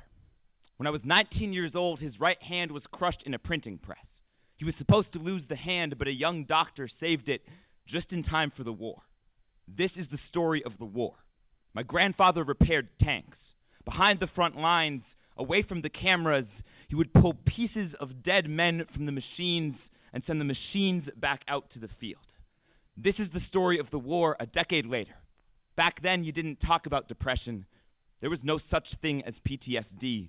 When my uncle, age 7, asked him who won the war, my grandfather said, nobody. This is the story of my grandfather, the machinist. I have a newspaper from 1981, a story about the Nobel Prize for Physics, a photograph of the winner, a Harvard man standing by his machines. This man is not my grandfather. Beneath the photo, my grandfather has written, I designed and built almost everything in this picture. They worked together for 10 years, but my grandmother says the physicist never even remembered his name. If you asked that Harvard man, there would be no story of my grandfather, just a pair of disembodied hands. This is the problem with stories. They have to leave something out. The editor cuts a line and someone's face fades. The editor says 200 words or less and suddenly a whole family goes missing. The spotlight isn't about the light. It's how it makes everything around it dark. My grandfather's face is erased from every story. The machines survive, but the man who made them doesn't. The machines make the photo, but their maker is out of frame. But we choose where to point the camera. We can choose how to tell the story. We can choose which clothing the hero wears. I could tell you this is a story about a soldier, or I could tell you this is a story about the blue-collar man, but really, this is just the story of my grandfather. I did not know him. I was born too late, but my family tells me his name. Alfred Franzosa. I know that name might only live in this moment, that there are other stories with greater stakes, but still, I will tell you his name. I will repair this old machine. I will let my grandfather live again because I could not know him while he was living. Once, when he was younger than I am now, his right hand was crushed by a printing press, crushed by other people's stories. When it healed, he began to build. He used his hands to build tanks and his hands to build cradles. His hands were the last thing to touch dead soldiers and the first to touch his newborn sons. He built a good family, and that family built me, and now I use my hands to build his story. The story is not a eulogy. A eulogy seals the casket. A eulogy lets no air out. This story is a resurrection. Jesus was not resurrected by God. He was brought back by the people who told his stories. It does not take a miracle to raise the dead, to leave behind the tombstone and take the name with you.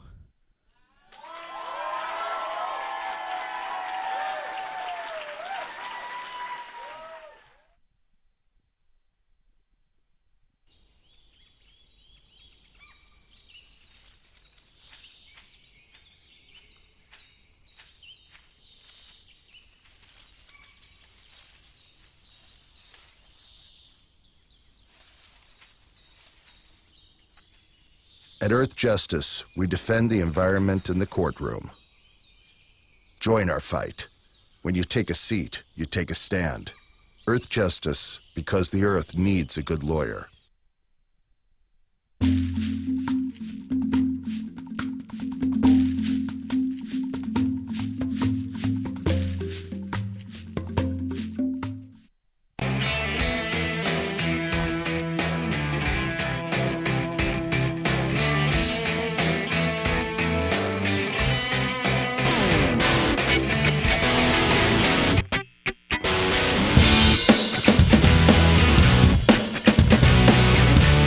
This is the Bill Press Show. All right, 27 minutes after the hour, we're going to talk about how ugly the Republican primary has been getting over the weekend at the half hour. But just a couple of clips from Saturday in South Carolina. A big, huge win, over 50 points by Hillary Clinton over Bernie Sanders. She was happy to seize the moment. I want to congratulate Senator Sanders on running a great race, and tomorrow this campaign goes national. And of course, she's talking about tomorrow, Super Tuesday, 11 states up for a total of 889 delegates. Bernie Sanders yesterday on this week with George Stephanopoulos acknowledged that they got decimated. We got decimated. The only positive thing for us is we won the 29 years of age and younger vote. But Bernie is focused on tomorrow, Super Tuesday, where he is expected to do very well, if not win. 5 states: Colorado, Massachusetts, Minnesota, Oklahoma, and Vermont. And if you notice recently, that's where Bernie has been spending his time. He basically ignored South Carolina toward the end because he knew which way it was going to go. He also picked up a huge, big endorsement by Congresswoman Tulsi Gabbard from Hawaii, who quit the DNC, resigned from the DNC so she could endorse Bernie Sanders. This is the Bill Press Show.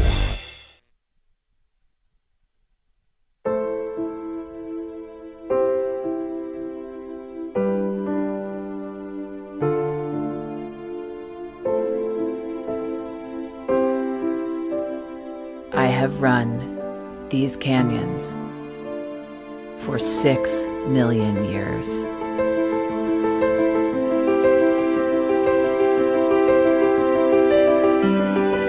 I have traveled from the Rocky Mountains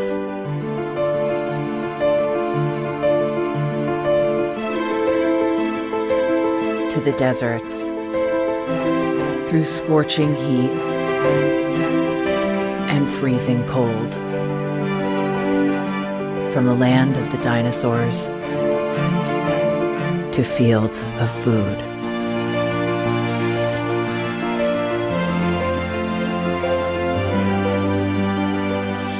I lend my hand to 7 states, 2 countries, 9 national parks, And 36 million people across an arid West.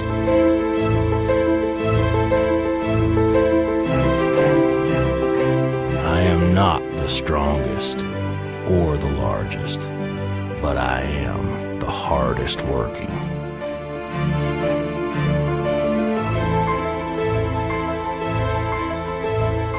People love me. My playfulness, My beauty. my power,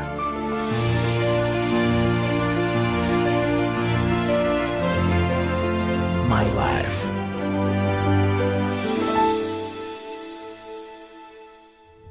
But I don't think I can offer any more. I am tired. I am tired, tapped, and tied. Of the hundreds of major rivers in the world, I am one of the few who no longer kisses the sea. Battles to harness my soul have been won and lost. Use me wisely, and I will sustain you. Use me like you have, and I will break. My name is Red. The Grand River Red. The American Nile. The Canyon Maker. I am the Colorado River. And I am the most endangered river in America.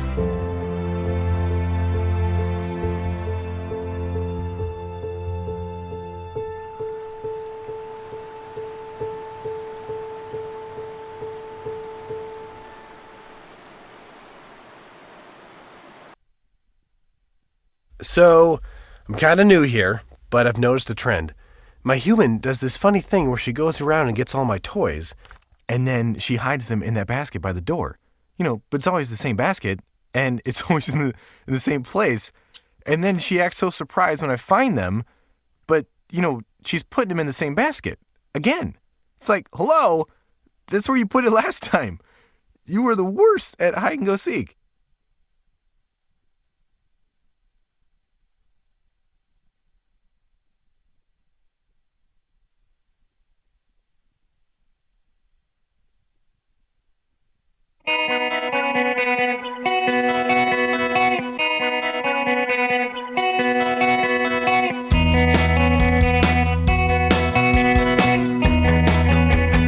Streaming live video right now at youtube.com/TawkrTV. That's TAWKR-TV. This is The Bill Press Show.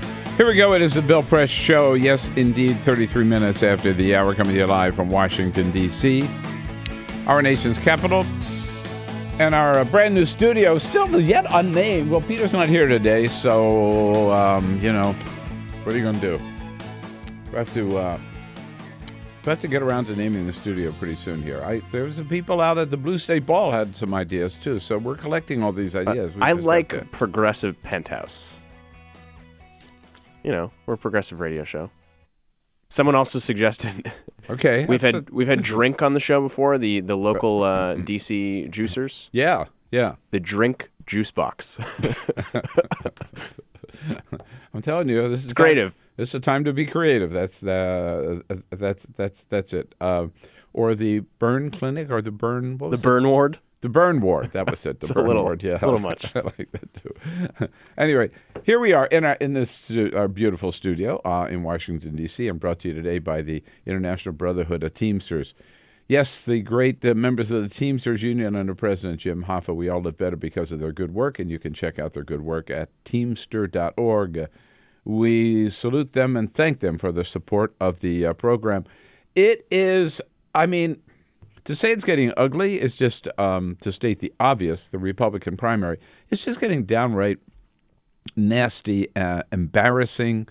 Even Bill O'Reilly said yesterday morning on Fox News Sunday, that's embarrassing to watch these Republican candidates for president. They're not debating the issues anymore. It's just they're just trading personal insults of the most immature kind. I mean, they really do resemble school kids, out on the schoolyard at recess, just trying to, tell your mama. I mean, not tell, but throw out your mama insults, and just to see. Kind of how mad they can get people, I guess. And there's nobody, by the way, Trump started it, of course, right? But there's nobody worse at it than Marco Rubio. And now I think Rubio has out-Trumped Trump when it comes to personal insults. I mean, he actually accused, you're not going to believe this, he actually accused Donald Trump of wetting his pants because he was so afraid of Rubio during the last debate. Yes, he did. Here it is. Then he asked for a full-length mirror. I don't know why, because the podium goes up to here, but he wanted a full-length mirror. Maybe to make sure his pants weren't wet. I don't know. Then... I mean, come on, how old are you? 6? I mean, Jesus. Yeah. And then Rubio goes on and says, well, then he's, of course, remember Trump accuses Rubio of sweating. He thought he just got out of the swimming pool, right? Well, Rubio one-ups Trump on that. He went backstage. He was having a meltdown. First, he had this little makeup thing applying, makeup around his mustache because he had one of those sweat mustaches. And he also accused Trump of wearing cheap suits, which, of course, he doesn't, of having lame ties, and of that he said that Trump, who likes to file so many lawsuits, should sue somebody for the horrible plastic surgery he did on his face. I mean, maybe somebody should remind them they're running for president of the United States of America, right? I mean, show some dignity. Try to. Ted Cruz, not much better. Ted Cruz is on the tax thing now. That here's the old bombshell. I've released now 9 years of taxes. Donald Trump has not released any of his tax information. He needs to release his tax information, and the fact that he's refusing to do so really suggests, as Mitt Romney pointed out, that there may be a bombshell in there, that there's something he's hiding. Okay. What could it be, maybe? What could this bombshell be? Well, no holds barred. Pure speculation. Ted Cruz. Maybe there are other issues. For example, there have been multiple media reports about Donald's business dealings with the mob, with the mafia.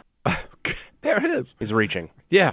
I mean, talk about reaching. Yeah. So I guess my question is this going to work, right? I mean, this is what the Republican Party has degenerated into. But is it helping any one of them? Is it helping the party? Will it help the party? Is it helping the party in the general right now? I think clearly not. But will it help the party in the general election? I mean, can you imagine this kind of, whichever one of them becomes the nominee, this kind of insults in a debate for the general election for the presidency of the United States when the entire country gets to vote? I think people just reject that out of hand. And by the way, Donald Trump fighting back, slamming back at both Rubio and Ted Cruz with just calling Cruz a baby. I've had a lot of difficulties Rubio. with Ted because he does lies.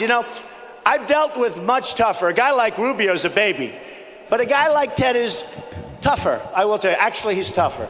And he's actually smarter, in all fairness. Ted is actually smarter. I have to give that to him.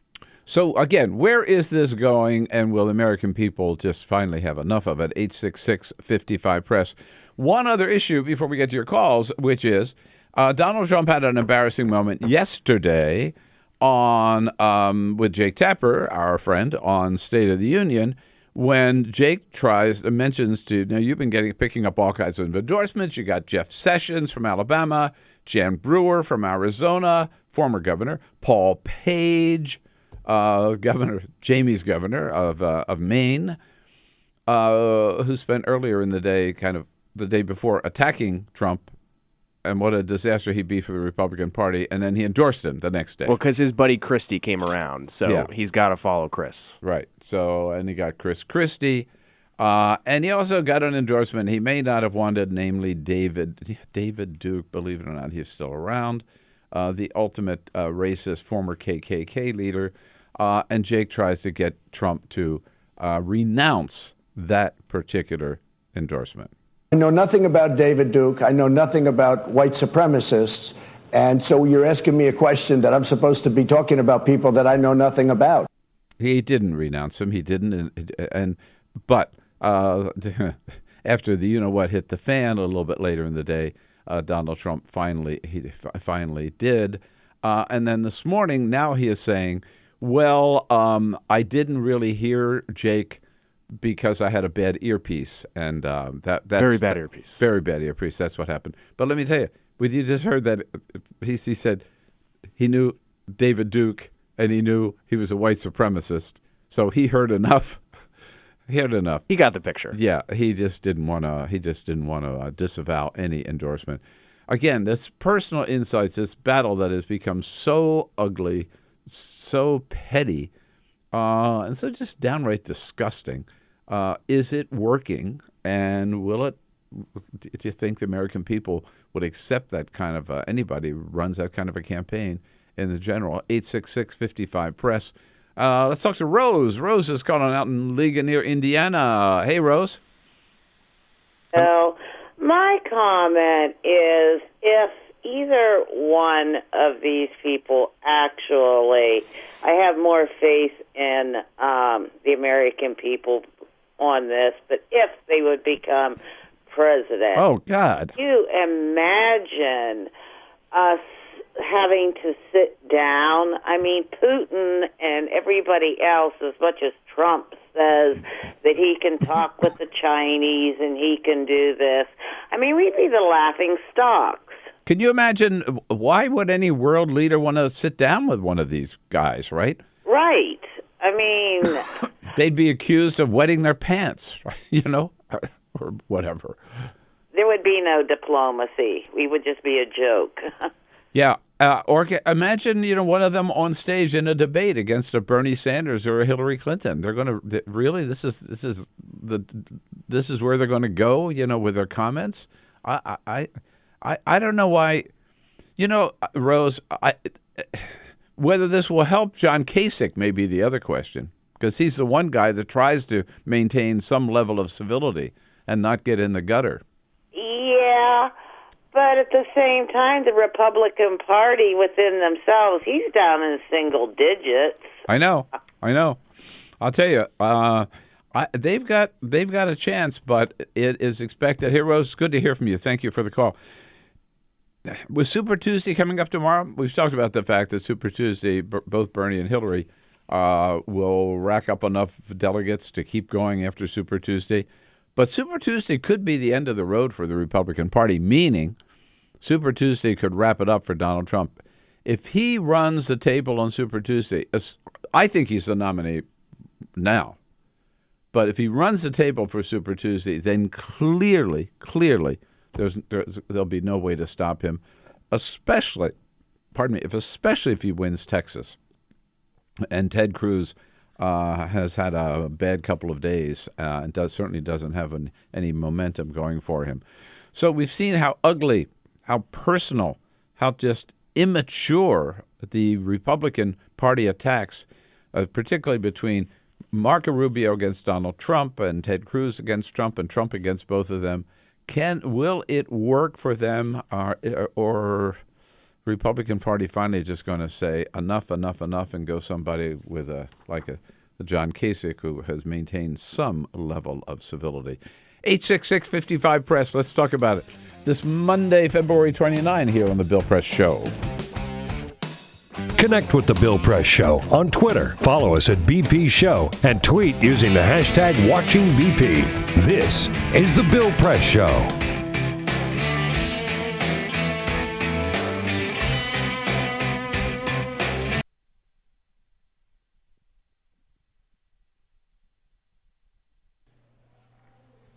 It occurred to me tonight, for the first time, that the long-winged insect that over and over again rams its body into the wood of my front door might not know what he's doing.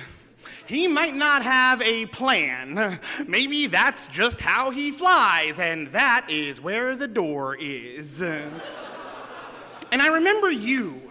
The last time I saw you, a few weeks before we would graduate from high school, and a few days before you let a bullet dissolve on your tongue, dancing in a warehouse rave, sweat-drenched and strobe light battered, thrashing your arms back and thrusting them forward. The floor could get so bright and loud, we all slowed down to be more careful, but you kept dancing full sprint tornado, and sometimes you'd spin full weight into a wall and just spread your arms against it and sway back and forth like a lover reunited. This long-winged insect is not trying to get into the house. It doesn't know there is a house. Can't imagine a life beyond that door. All it can see is the light. You and I were both 17 when you died. And ever since then, I have envied you. How you are remembered for towering, unclaimed potential instead of living to look regret in the face. You didn't have to come home 3 weeks later and explain to your little brother why you took too much medicine. Your addiction is remembered as a tragedy, not a betrayal. Your suicide attempt became a suicide, not an unpaid hospital bill. And only tonight did it occur to me that maybe that night when you let your teeth touch metal, you might not have known what you were doing. You might not have had a plan. Maybe you had hit that door so many times you couldn't imagine it might let you through. I'm still ashamed to admit it, but I have always secretly believed you did it for me, that you wanted to show me that there is a way out of all of this. Not so that I would follow you, but so I would understand that every day that I am alive is a day that I choose to be alive. And when the music stops, you still get to keep on dancing. And when the light is so bright it blinds, you can dance with your eyes closed. And if in that dark you come up against a wall, you keep your arms out wide and you dance with the wall.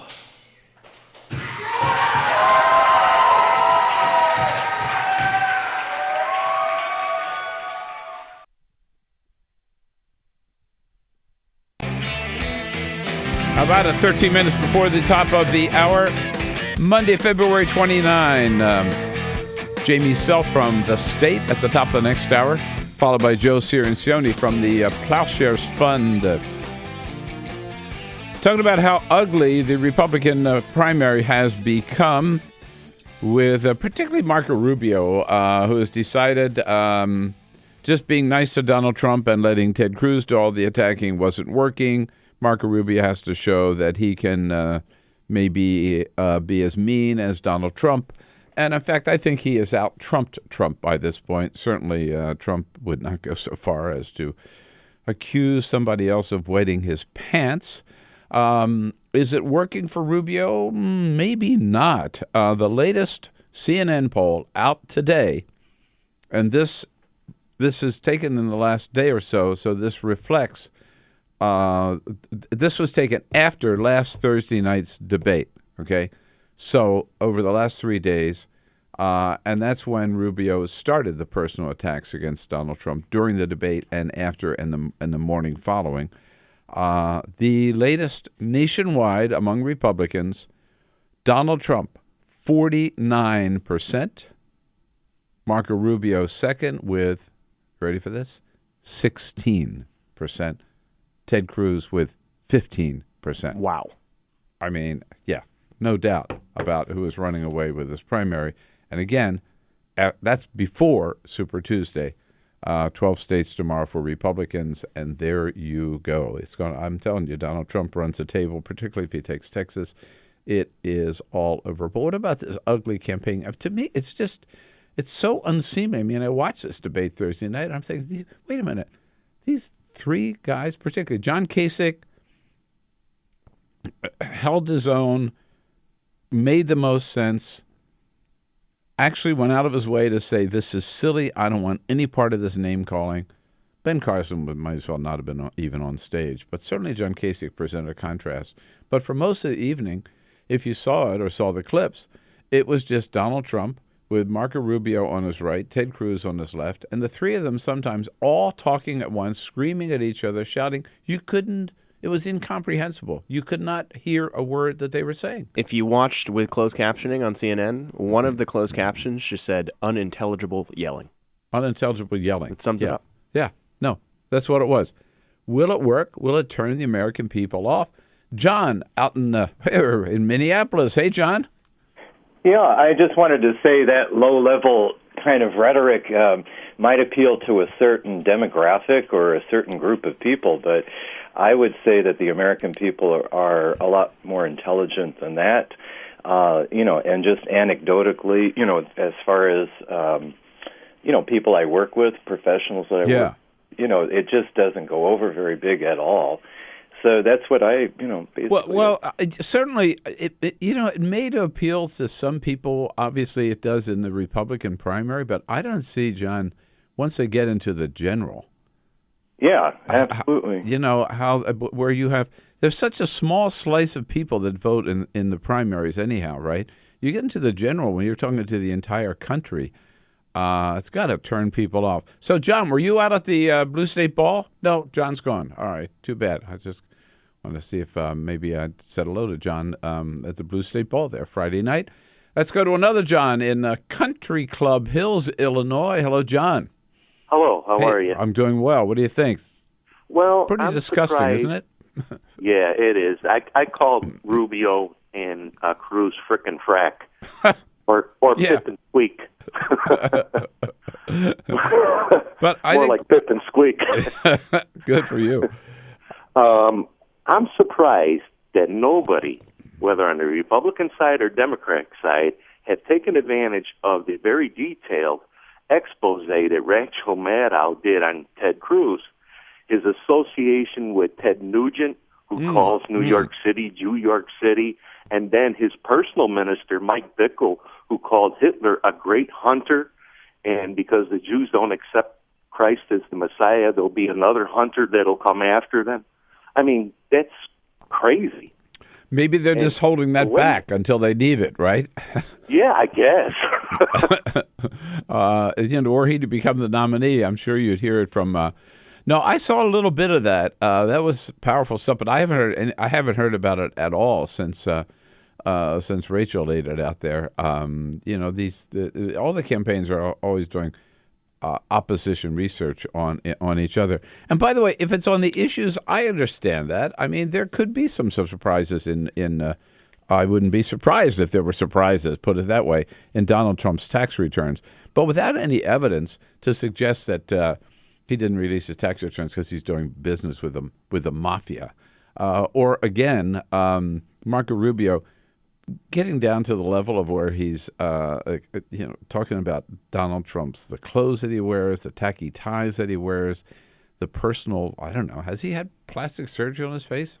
I don't know. I don't think so. I didn't know that he had. Maybe. I mean, you see pictures of him a long time ago, it looks just like it does now. But where's that come from? But those kind of personal insults, I think, are really disgusting and demeaning and unworthy of anybody running for president of the United States.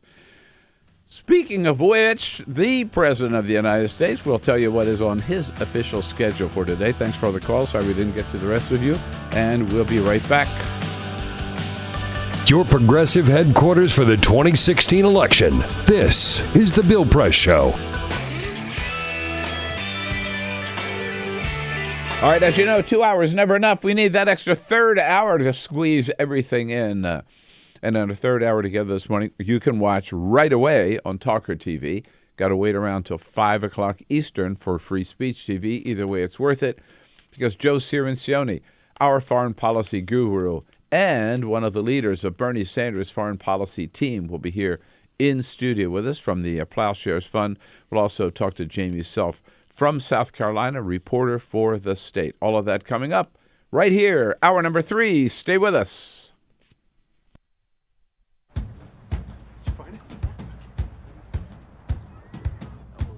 You taught him how to hit a baseball. Just like that. Say hi. How to hit a receiver. Nice. The strike zone. The net. You taught him how to hit the upper corner.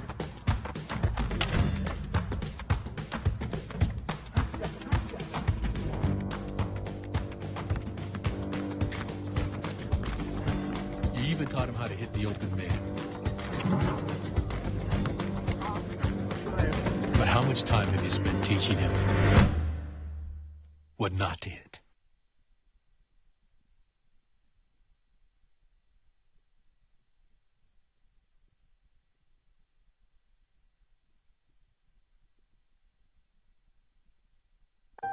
I wanted to find a bank with a purpose. I wanted to find a place that would take my money and not use it to cause the financial crisis, but to fix the financial crisis and to help end income inequality. The people that we employ are usually clients right off the streets. They don't have an account, but Amalgamated is willing to get that started for them. Their reputation of supporting the working man, I think, speaks for itself. This is a bank that cares for their customers, and I appreciate that. We were able to access a construction loan through the bank's programs, and that loan has helped us house 28 families in the community. Amalgamated is a bank that was started for and about working people. Many of our customers have a deep commitment to advocating for social and economic justice. We share that commitment, and we're not afraid to stand up and say that we need to change some of the way that the country does business.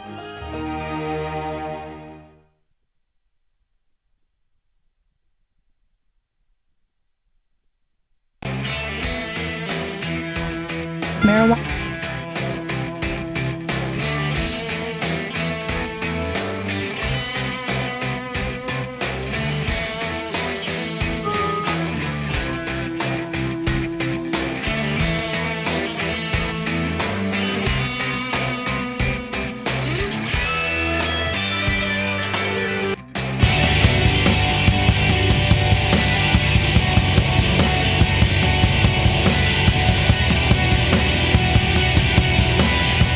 This is the Bill Press Show.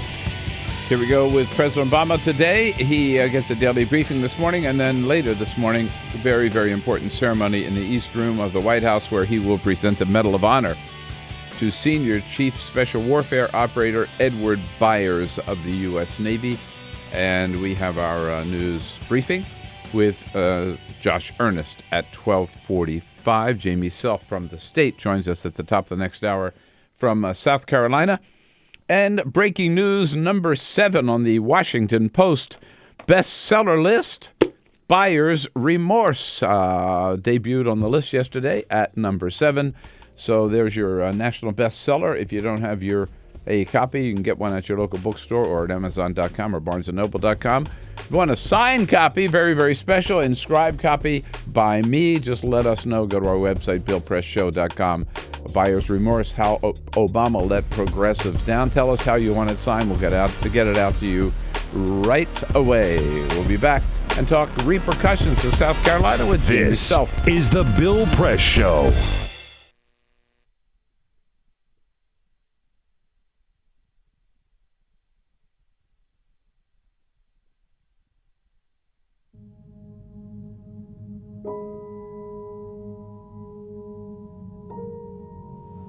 The hardest moments for me is when I'm laying awake in the middle of the night and I'm thinking about all the times I made a pitcher of Kool-Aid with the water, or I boiled a pot of corn or potatoes with the water. Those thoughts just stick with me in the middle of the night.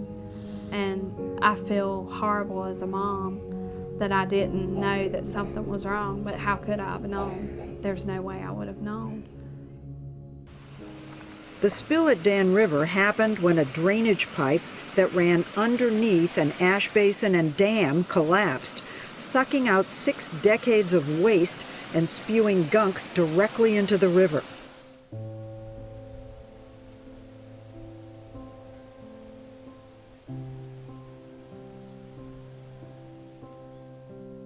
My husband and I just kind of looked at each other like, should we be concerned? We live right next to an ash pond, and this was coal ash spilling into the Dan River, and we learned at that point all of the toxins that were included in coal ash.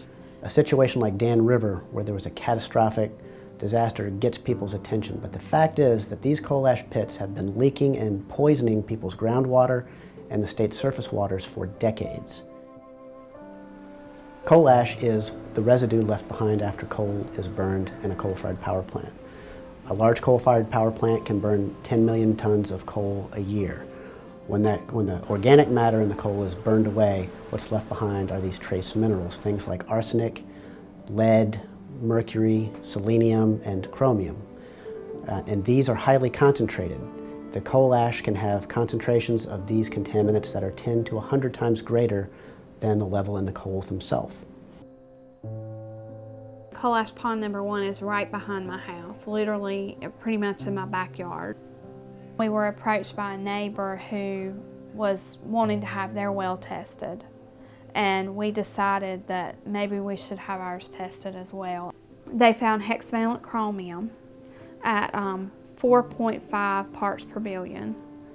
So in talking to the residents, we have discovered anecdotal evidence of an extraordinary number of cancers for this fairly small community. Some of us in the community got together. We started kind of talking about all the cancer that we've seen in some of our family friends in this community. I think we had somewhere in the neighborhood of around 70 names. So we had some help from our river keepers putting a map together, and it was a little shocking to see it. You know, I still have a hard time looking at it. Technically, EPA has not regulated coal ash as a hazardous waste, but it is undeniable that coal ash contains many, many hazardous substances that are hazardous, in fact, to people and the environment. And the only reason they have not been regulated as such is because of intense lobbying efforts by the coal industry and its allies. A lot of these chemicals are simple elements, but when you find them at the levels that they exist in around coal ash ponds, then you're starting to talk about cancer, brain tumors, you're talking about birth defects, developmental problems, neurotoxicity.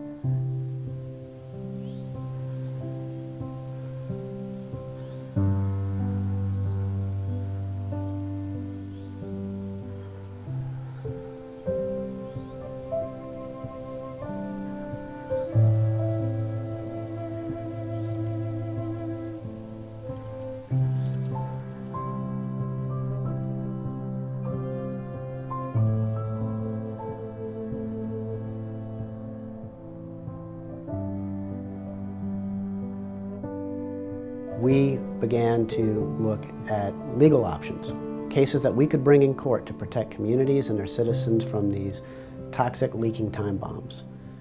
In 2002, North Carolina enacted a public financing mechanism for judicial elections. This kept private money out of judicial elections. The repeal of the public financing program in judicial elections in North Carolina creates a dangerous precedent for all, and it gives corporate polluters and other special interests the opportunity to elect the judges that they want. And this is important for us all. Everyone should care about this, because when you think about the fact that the state and the federal government have basically abdicated their responsibility to regulate these issues. The state courts are the last stopgap. I think this is no longer a problem that's going to go under the radar. It has been exposed, and I am confident that we will ultimately, with the facts, win out and ensure that we have protected waterways. And so this is something that we all should care about. If we're worried about the water we drink and the air we breathe, we have to be concerned about money in judicial elections.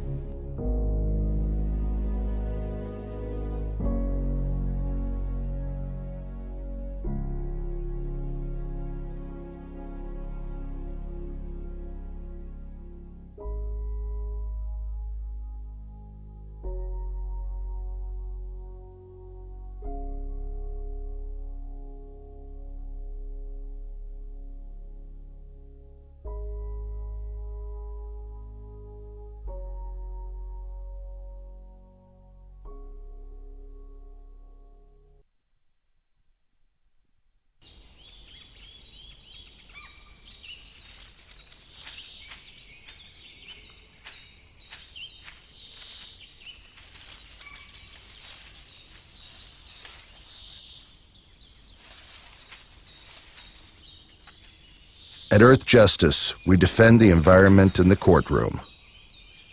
Join our fight. When you take a seat, you take a stand. Earth Justice, because the Earth needs a good lawyer.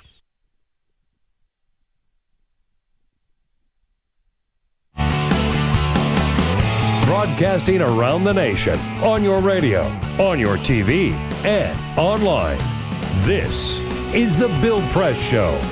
And this morning, the spotlight on Spotlight. Best Picture of the Year, powerful picture, and a strong message out there about the problem of sexual abuse by Catholic priests, and a great tribute to the good, strong, determined, courageous reporting by the Boston Globe.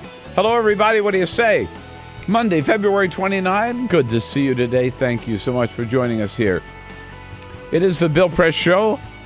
It's good to be with you on the radio, on your local progressive talk radio station, as your morning progressive fix all through the week, 3 hours a day, and with bringing you the news of the day and giving you a chance to sound off about it. 866-55-PRESS. Love our conversation every morning and love to hear from you, either by phone or on the video at 866, on the social media, on Twitter at BP Show, or on Facebook at facebook.com/Bill Press Show. Peter Ogborn's got the day off today, but we've got, of course, Jamie Benson here, just doing all kinds of good stuff this morning. Morning, Bill. Ray Rogers here to take your calls. 866-55-PRESS, you know the toll-free number. And Ray will take care of you, get you on the air as fast as we can. Cyprian Bolding, our videographer, on the job as well. And, of course, it is, we're going to talk a lot about the aftermath of the South Carolina primary and what we might expect tomorrow on Super Tuesday. Also, we had the Oscars pop in last night, getting away from politics for a little bit. Chris Rock, the host, he didn't quit. He decided, even though there were no black artists nominated, he was not going to boycott the Oscars. He was going to use that opportunity and seize that opportunity to make his point, which he did over and over and over again. Just brilliant performance, I thought, last night. And he said, no, people told me to quit. I wasn't going to quit this job. No black nominees, and people are like, Chris, you should boycott. Chris, you should quit. You should quit. How come it's only unemployed people that tell you to quit something, huh? No, he said, the people that don't have their job, they'll say you should quit, be like us, and not have a job. No, he was very funny. He was also very pointed and scored some excellent points last night. So we're going to start off this hour talking about South Carolina with Jamie Self from the state, Joe Cirincione from the Plowshares Fund, now working on Bernie Sanders' foreign policy team, joins us a little bit later in the hour. But first, this is the Full Court Press. Just a couple of other stories for you on this Monday morning. That's right, the 88th Annual Academy Awards were last night in Los Angeles. Let's quickly run through some of the big winners. Of course, Spotlight took home Best Picture, well-deserved. Best Director, Alejandro Inarritu for The Revenant. Leonardo DiCaprio was in that film. He won Best Actor. Brie Larson from Room for Best Actress. Mark Rylance, Alicia Vikander, Supporting Actor and Actress. And Mad Max taking home 6 big awards last night.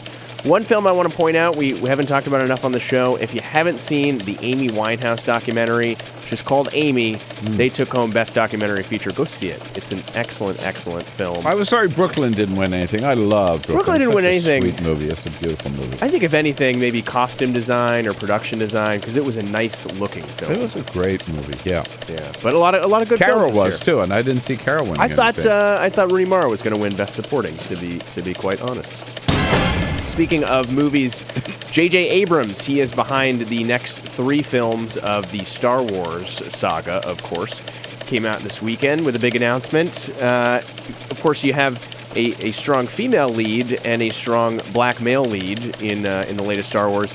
J.J. saying, you're actually going to see some gay characters in the Star Wars universe. Times they are a-changing. Here's in that Star Wars bar, there should be some gay characters, right? Yeah, of course. He said, quote, to me, the fun of Star Wars is the glory of possibility, so it seems insanely narrow-minded and counterintuitive to say that there wouldn't be a homosexual character in the world. A galaxy that large, it's got to be one or two, right? You may have seen this retweet from Donald Trump yesterday. Donald Trump wakes up. Usually retweets a lot of, fan support. He's obviously been retweeting white supremacists without knowing it in the past as well. Well, he retweeted a quote from Mussolini, which was attributed to him, okay? Now, it turned out that this was actually a long-running joke within the Gawker media family. So a couple of months ago, in fact, this was back on November 30th, 2015, Alex Perrine, one of the editors with Gawker, told one of his writers, Ashley Feinberg, hey, I got a really dumb project for you. Make a Twitter bot, which is basically a Twitter account that just automatically tweets stuff, attributing quotes from Mussolini to Donald Trump. And one day, Donald Trump's going to retweet it. Well, that day finally came yesterday. Trump got into a lot of hot water. But it was pretty cool to see that Gawker was behind this, and this wasn't just some random person on Twitter. This was an elaborate troll. So, good on Gawker. Yeah, and you have to give Donald Trump a break on that one, I think. Probably, right? Yeah, right. It's a blind retweet. You got it. Yes, indeed. It was a blowout in South Carolina on Saturday. Jamie Self was covering the South Carolina primary for the state, and she joins us from the state, the Palmetto State, this morning on our news line. Hi, Jamie. Good to have you with us. Hi. Good morning. So it seemed to me, looking at Bernie Sanders' travel schedule last week, he was in Oklahoma, he was in Massachusetts, he was in Minnesota, he was sort of like everywhere but South Carolina last week. The writing was on the wall, wasn't it? Well, I mean, I think that's what most people observed.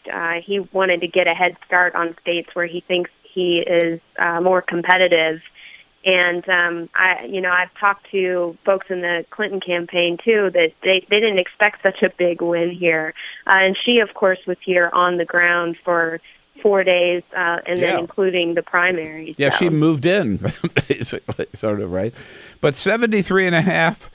Percent to 26%.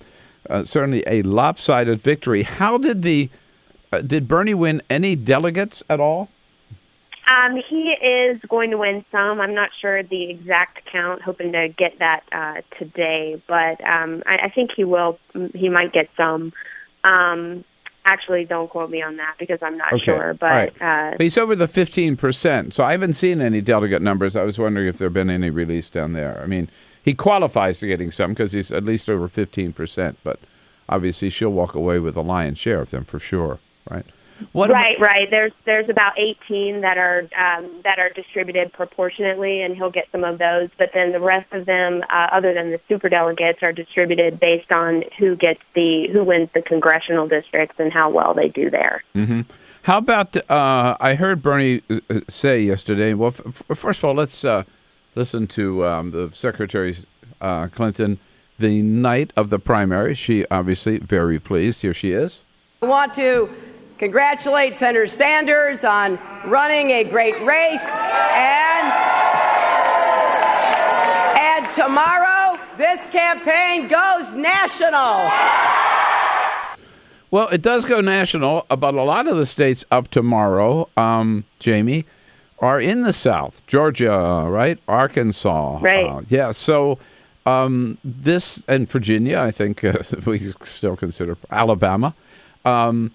Does this, her victory in South Carolina, kind of bode well for her tomorrow in the South?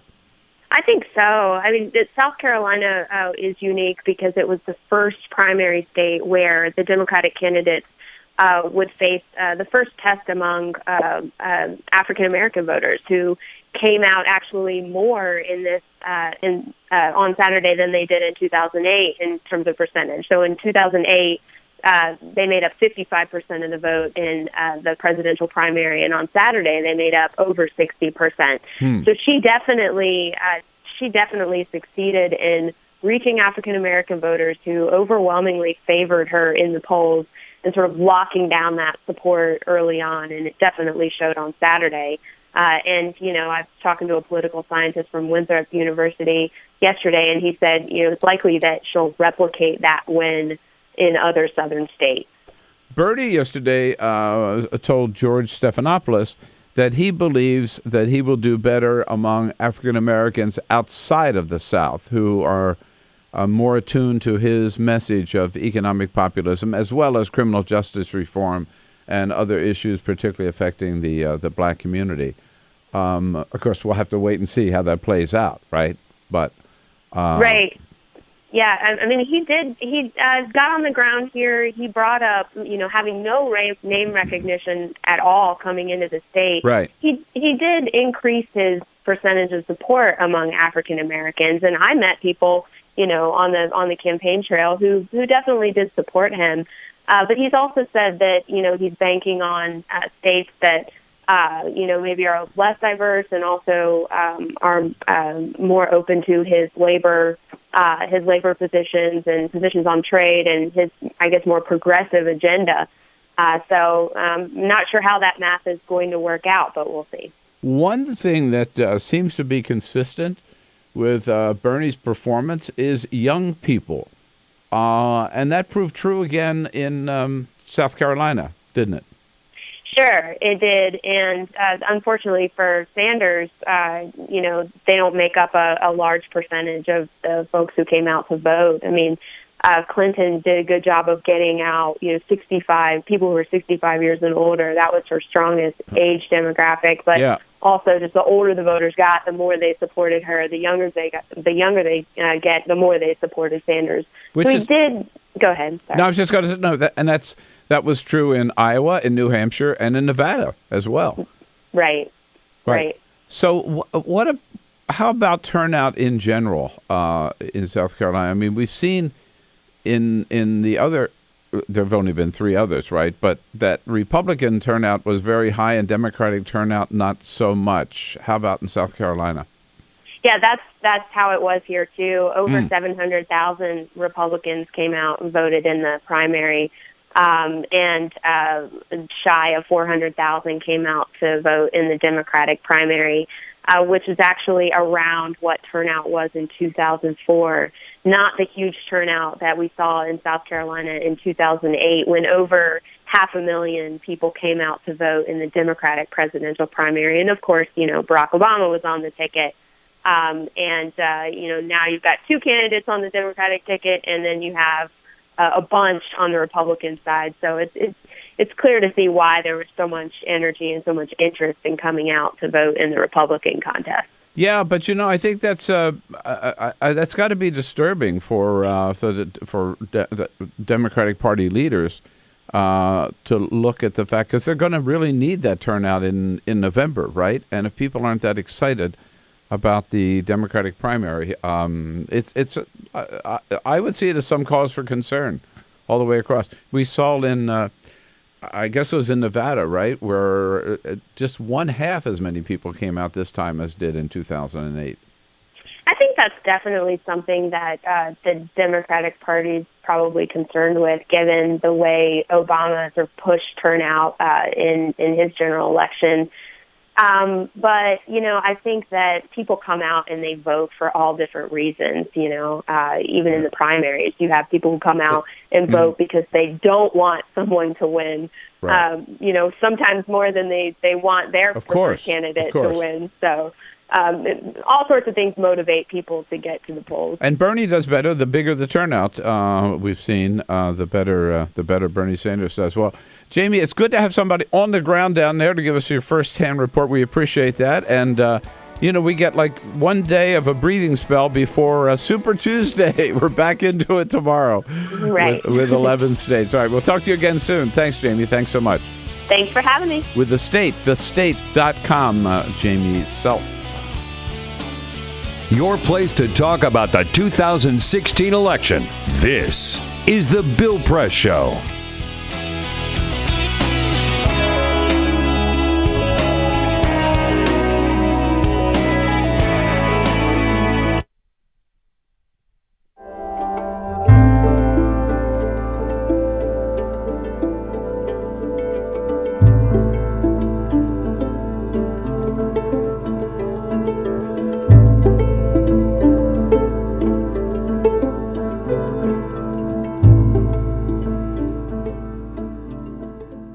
Today, in this country, we are having a conversation about police violence, the killing of black men, and what all that means.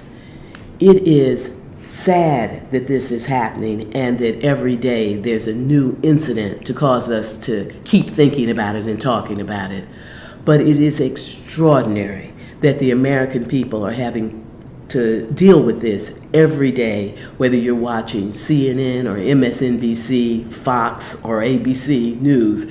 All the news channels are talking about police violence and what does that mean against black people. Many people probably look at that, certainly have looked at it in the past, and they have said that these poor black men are doing bad things, and that's why they are ending up in confrontations with police without any understanding of their lives of these poor black young men. Part of what has been going on for decades is that poor black people live in communities that suffer from hyper surveillance of the police. The police are more likely to be in their communities. The police are more likely to arrest them. The police are more likely to stop them even if they're not doing anything. And that is what is so hard for the American people to believe, that you would get stopped and searched and arrested by the police and not doing anything. But this is starting to come out as people are telling the stories over and over again. But this has been the condition, this hyper surveillance by police, making it more likely for people to get a record, to be known by the police, and then once they get in the system, it is almost impossible to get out because of the whole system of being on parole and missing an appointment or fraternizing with a person who has a criminal record, getting you right back in the jail, and then going back again and again and again. This is coming to be seen by the American people in a way that it has never been seen before. But why are people in these communities in the first place? That's getting peeled away. People are there because of housing discrimination. They are there because this is the only place where affordable housing can be found. They are there because that's where their families live, and people are drawn to being in communities where they are comfortable. The combination keeps people in these low-income communities where they are an easy target for hyper-surveillance and then everything that comes from it. And so as we think about these issues, We have to understand that while you as an individual in this society, as a white individual, you may not carry personal racism, but that does not keep the system from operating in a racist way.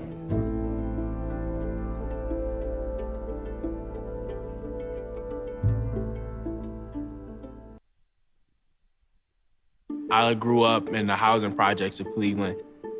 I didn't even know that life could be any better than it was. Education for me has been a way to get away from the agony of what was normal life. I want to be able to impact the community, not just look back on where I came from, but to reach back to where I came from and pull some people up with me. My name is David, and I am your dividend.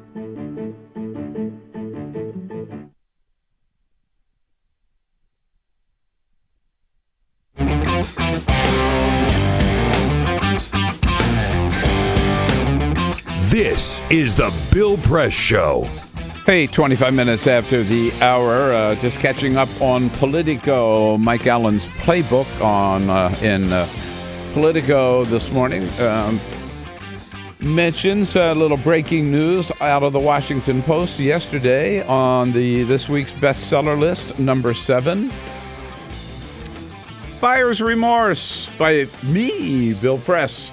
This is the book, Buyer's Remorse, How Obama Let Progressives Down, with the famous blurb, the blurb heard around the world from Senator Bernie Sanders. And, of course, you can get your copy on Amazon or on Barnes & Noble or at your local bookstore. But if you want a signed copy inscribed to you, the way to do is go to our website, BillPressShow.com. Just tell us how you want it signed. Ray Rogers is in charge of that project, and she will have me sign it just any way you want. We'll get it out to you literally right anyway. Anyway, doesn't matter. You just tell us how you want to sign Buyer's Remorse. Number 7 on the bestseller list this week. So make sure you have your signed copy. Yes, indeed, we're talking with Jamie Self there about the primary down in South Carolina. When Bernie Sanders was asked about it yesterday by George Stephanopoulos on This Week, he didn't pull his punches. We got decimated. The only positive thing for us is we won the 29 years of age and younger vote. And as I mentioned with Jamie, when George said, well, what does this mean for you and African Americans? Bernie Sanders says, we move on. You're going to see us doing, and I think the polls indicated, much better within the African American community outside of the Deep South. They're going to see us much better in New York State, where I think we have a shot to win, in California, and in Michigan. Yes, indeed. And by the way, Bernie picked up a couple of big endorsements over the weekend. First of all, you've got Hillary Clinton's got John Lewis, and she's got James Clyburn. There are probably 2 men who are better known than John and James, and they are Ben and Jerry. Yep, both. Ben Cohen and Jeff Greenfield coming out. Ben Cohen has actually been stumping for Bernie Sanders, but his partner, the famous Ben and Jerry's, Jeff Greenfield, came out and endorsed as well. 2 of the best names in America, frankly. But Bernie also got a big endorsement from a vice chair of the Democratic National Committee, Congresswoman Tulsi Gabbard, who resigned from the DNC so she could make an endorsement, and her endorsement goes to Senator Bernie Sanders. Aloha. I'm Congresswoman Tulsi Gabbard. As a veteran of 2 Middle East deployments, I know firsthand the cost of war. I know how important it is that our Commander-in-Chief has the sound judgment required to know when to use America's military power and when not to use that power. As a vice chair of the DNC, I'm required to stay neutral in Democratic primaries, but I cannot remain neutral any longer. The stakes are just too high. That's why today I'm endorsing Senator Bernie Sanders to be our next President and Commander-in-Chief of the United States. Congresswoman Tulsi Gabbard there endorsing Bernie Sanders. Big get for Bernie Sanders. Joe Cirincione from the Plowshares Fund in studio with us next half hour. This is the Bill Press Show.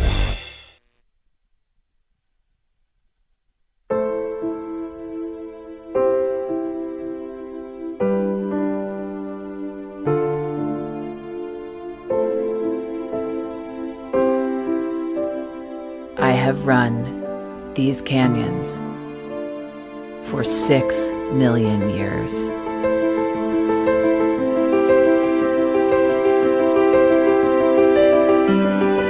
I have traveled from the Rocky Mountains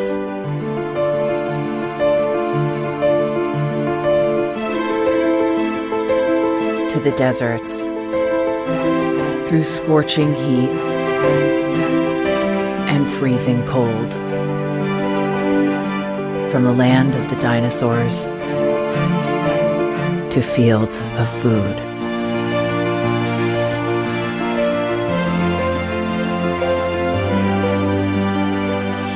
I lend my hand to 7 states, 2 countries, 9 national parks, and 36 million people across an arid West.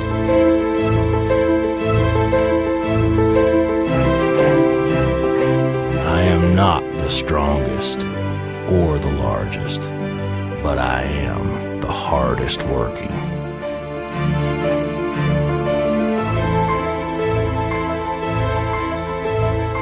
People love me. My playfulness, My beauty. my power,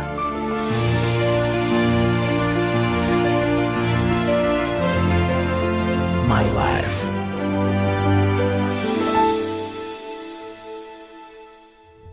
But I don't think I can offer any more. I am tired. I am tired, tapped, and tied. Of the hundreds of major rivers in the world, I am one of the few who no longer kisses the sea. Battles to harness my soul have been won and lost. Use me wisely, and I will sustain you.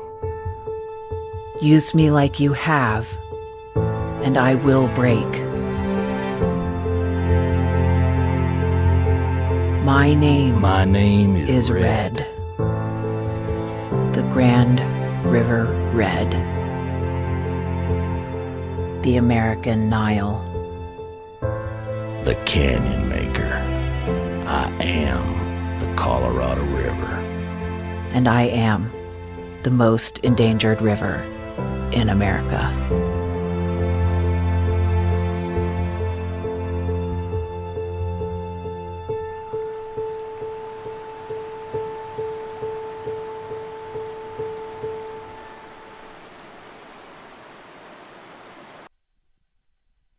So, I'm kind of new here, but I've noticed a trend. My human does this funny thing where she goes around and gets all my toys, and then she hides them in that basket by the door. You know, but it's always the same basket, and it's always in the same place. And then she acts so surprised when I find them, but, you know, she's putting them in the same basket. Again. It's like, hello, that's where you put it last time. You were the worst at hide and go seek.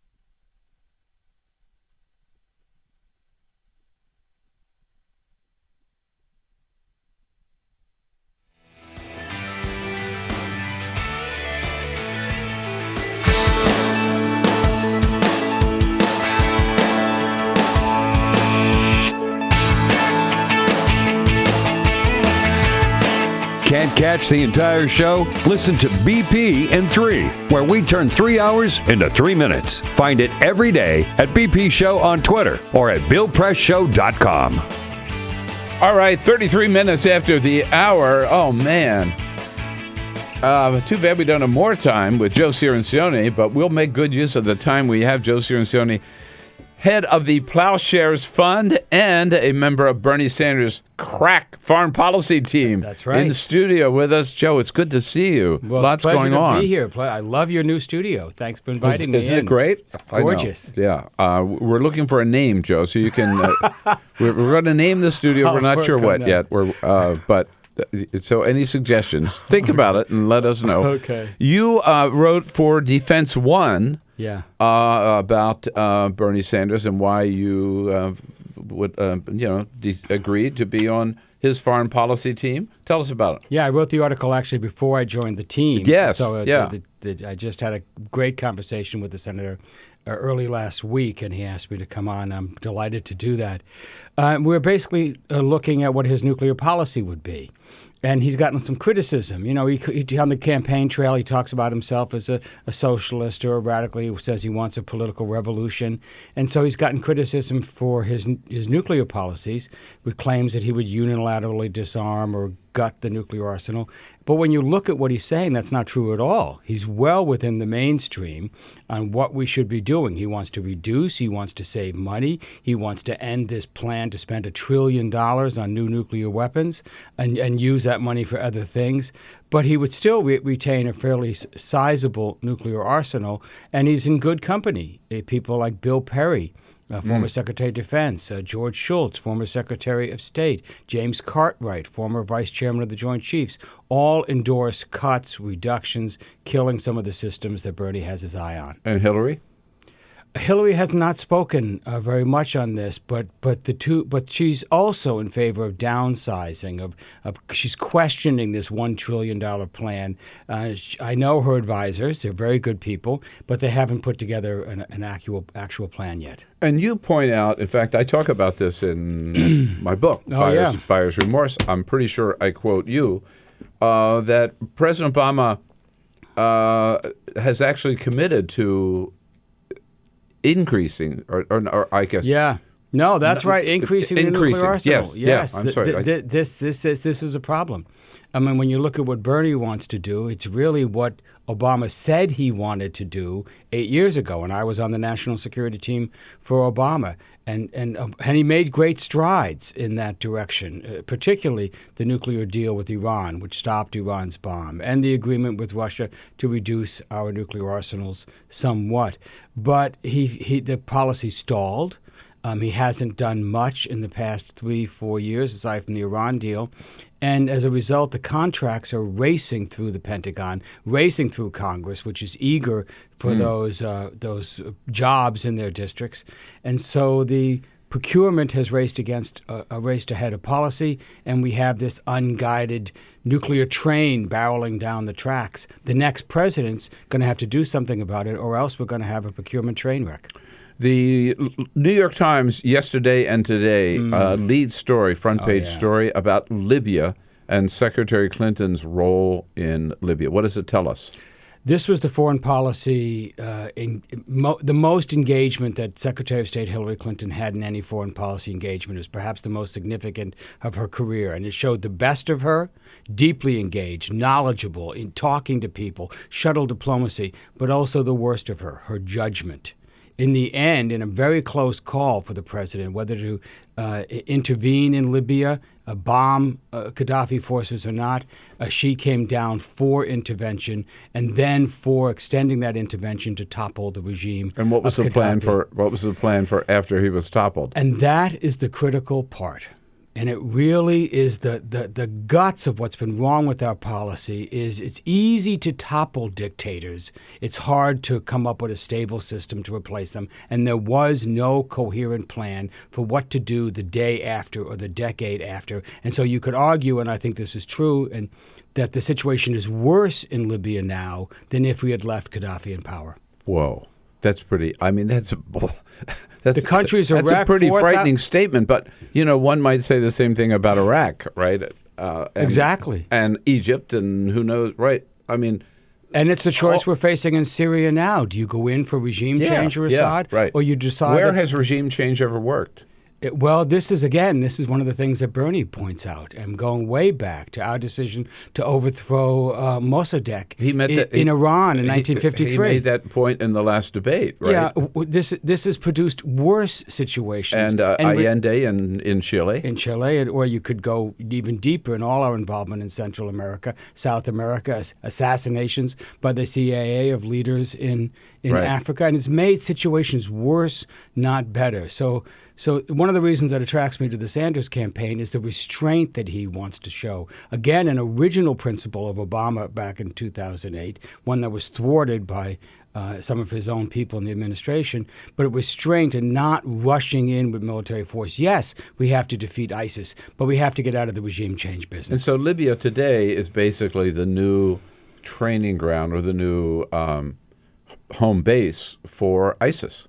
It's a country that's ripped apart, two rival governments, about 6,000 to 7,000 ISIS fighters, we believe. It's their in case we do defeat them in Syria and Iraq, this is their redoubt. This is their rear base. So it's a major problem for us. You mentioned Syria. Yeah. Their Secretary of State John Kerry has negotiated again meaning he did the Iran nuclear deal, and now this too, sort of in the wake of it, a somewhat fragile ceasefire. Are all parties involved, and how's it holding up? All parties are not involved, but so far it's holding. It started on Saturday, and the papers are filled with stories about the calm that has descended on cities like Aleppo, where they're used to steady bombing. By government forces, right? By government forces. I guess by Russian forces, too. Yes, the Russian and the Assad forces going in. And so all the Russians have agreed to it. The Assad government has agreed to it. Iran has agreed to it. In fact, Iran, it turns out, has pulled out its Revolutionary Guard forces. Whoa. About 2,000 fighters that have been there for months. They've all pulled out separately from the ceasefire. But that's a good news item as well. And so the main rebel factions have agreed. The people who are not a part of it are ISIS, the self-declared Islamic State, and al-Nusra, one of the other Islamic forces. And so there's still some fighting and some bombing going on with them. But so far it's holding, and we're hoping that means you could get supplies, humanitarian relief into some of these cities that have been besieged for months, even years. And the United States, we have stopped our bombing raids as well? Yes, we have. Okay. So is this likely to lead to talks? I mean, is that the goal? I mean, we stop the bombing and then we sit down and try to resolve, what's going to happen to Syria? But this is such a complicated situation that nobody's optimistic about this. It's step by step, and this is why you need a guy like John Kerry. He just keeps plugging away. So Ban Ki-moon, the Secretary General of the United Nations, has already said just today he wants to extend the ceasefire. The deal is only for 2 weeks, so he wants to extend it to longer. That would be a big step. Can we get talks restarted? There have been some talks on the margins already. So can we get a permanent ceasefire? Can we have elections? Can we find a way to ease Assad out, not overthrow Assad? Right. Well, that was my next question, which is, have we accepted the fact that Assad is there to stay? Not to stay, no. Not to stay permanently, I guess, but our primary mission still to overthrow Assad?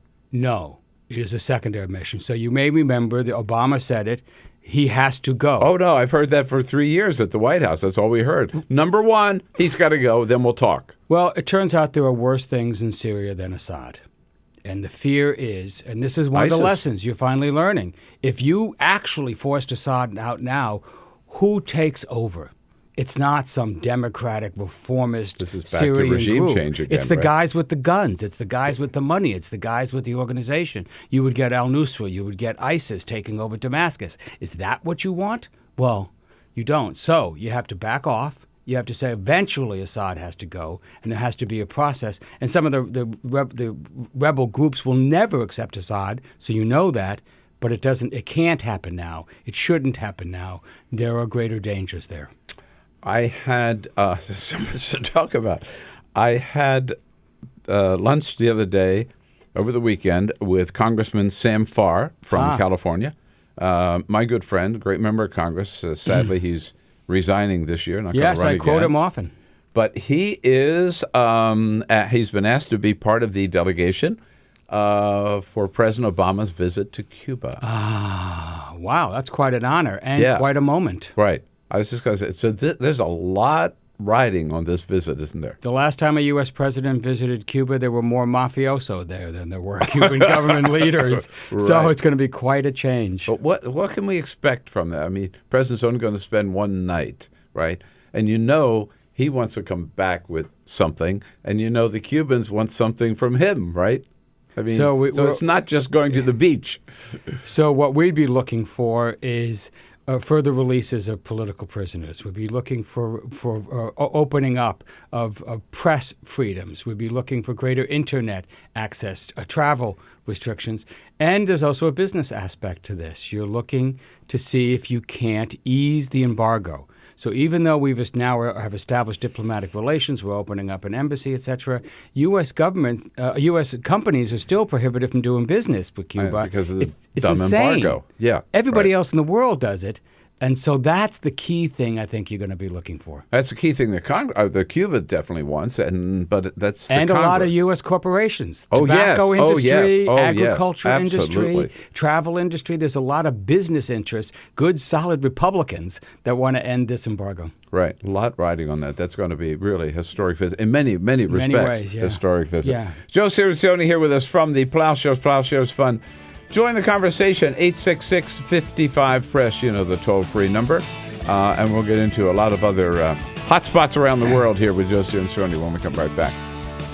Follow us on Twitter @BP Show. This is The Bill Press Show.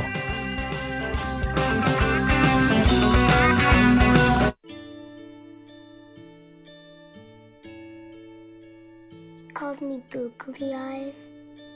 You know you're beautiful, right? You know that? Even you are beautiful. I got bullied for wearing glasses. Share if you're against bullying. We put it out there, just took off. 3 million people have shared this post. Don't let bullies get you down. I stand with you. The whole family's wearing glasses. I wear glasses and I'm proud.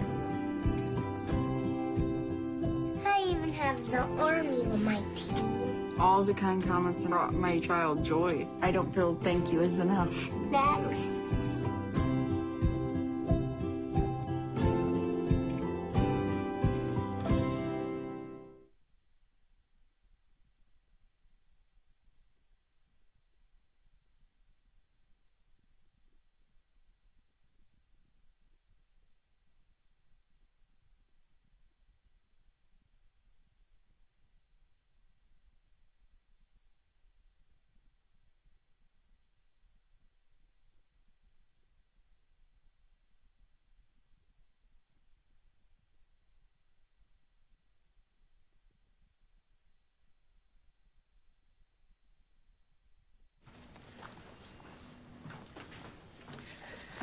All right. I know this isn't any fun to talk about, but we should. Okay. So who's going to do what? I'll pack the dead batteries. Great. I'll only put what I don't need into a duffel bag. Perfect. That's totally unhelpful. No problem. Meanwhile, I will try to comfort everyone by speaking in a calm voice. And I'll try to get the generator going without any gas. Oh, let's not forget the cell phones, which probably won't work. Right. And who is going to handle supplies? I can forget to do a list for us. Thanks, pal. Well, I think we couldn't be any less prepared. I'm proud of you guys. Talk to your kids about who to call, where to meet, what to pack. Visit ready.gov/kids for tips and information.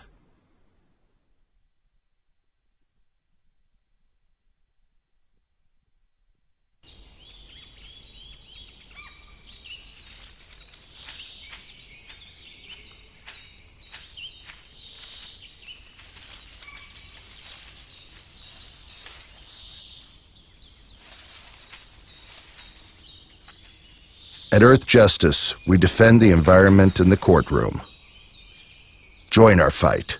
When you take a seat, you take a stand. Earth Justice, because the Earth needs a good lawyer.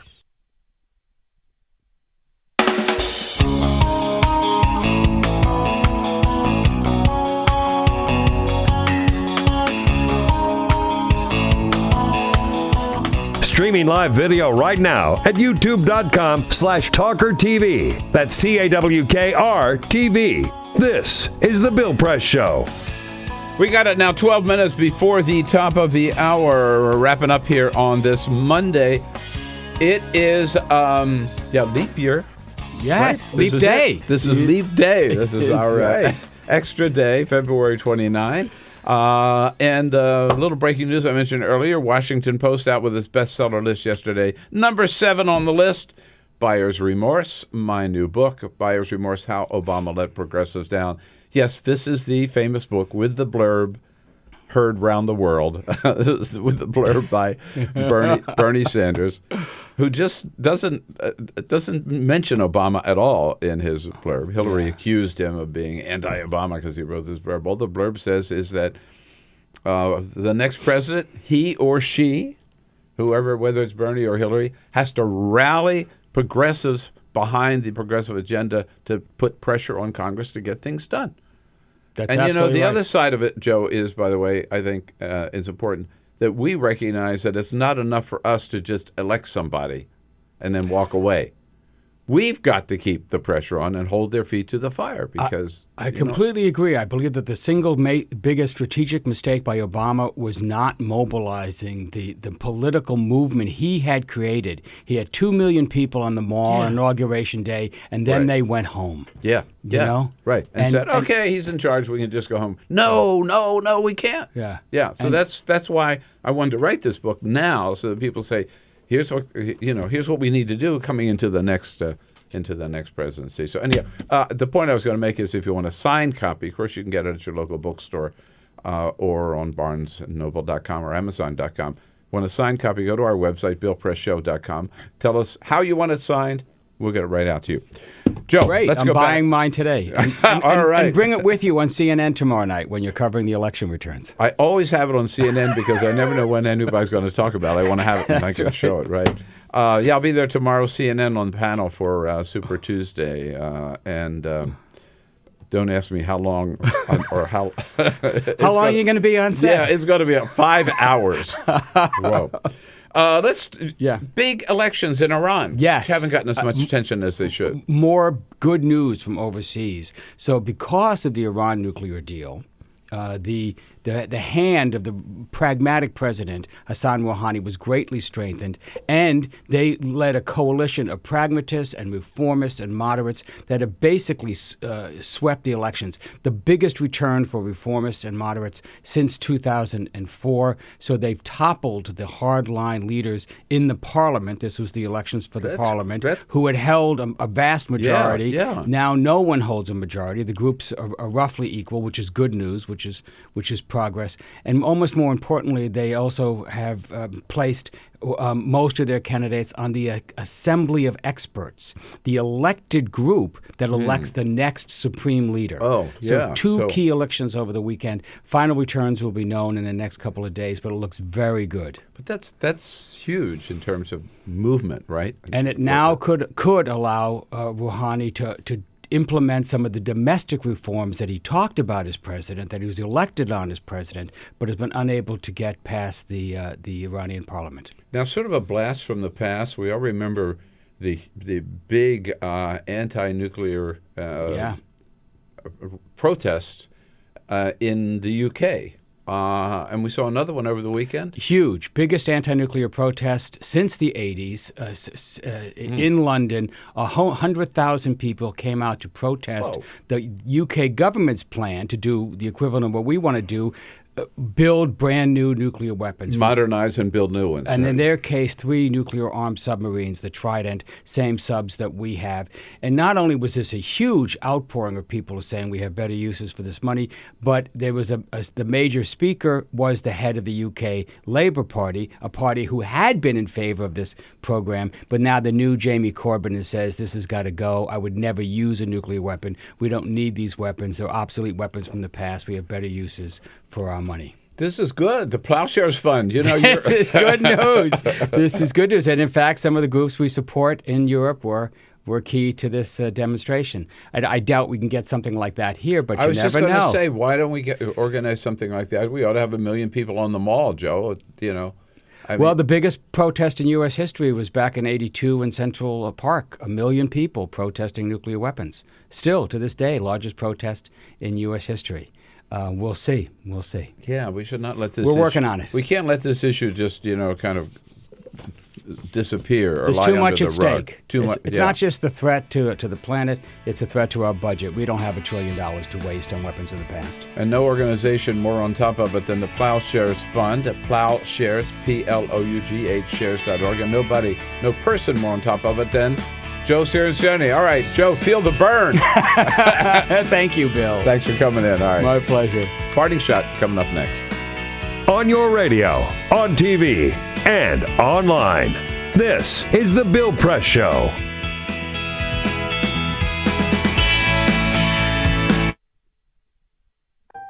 I wanted to find a bank with a purpose. I wanted to find a place that would take my money and not use it to cause the financial crisis, but to fix the financial crisis and to help end income inequality. The people that we employ are usually clients right off the streets. They don't have an account, but Amalgamated is willing to get that started for them. Their reputation of supporting the working man, I think, speaks for itself. This is a bank that cares for their customers, and I appreciate that. We were able to access a construction loan through the bank's programs, and that loan has helped us house 28 families in the community. Amalgamated is a bank that was started for and about working people. Many of our customers have a deep commitment to advocating for social and economic justice. We share that commitment, and we're not afraid to stand up and say that we need to change some of the way that the country does business.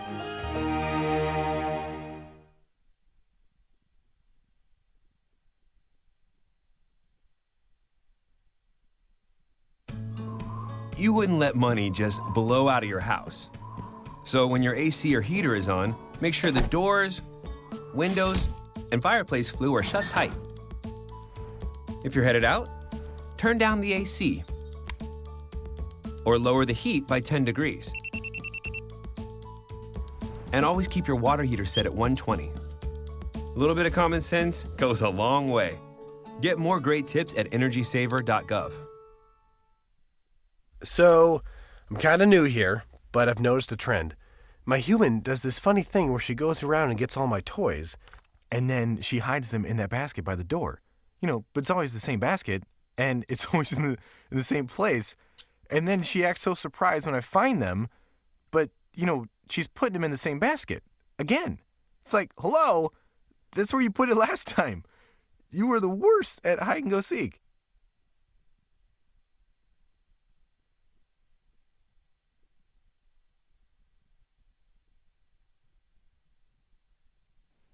For Mike Brown.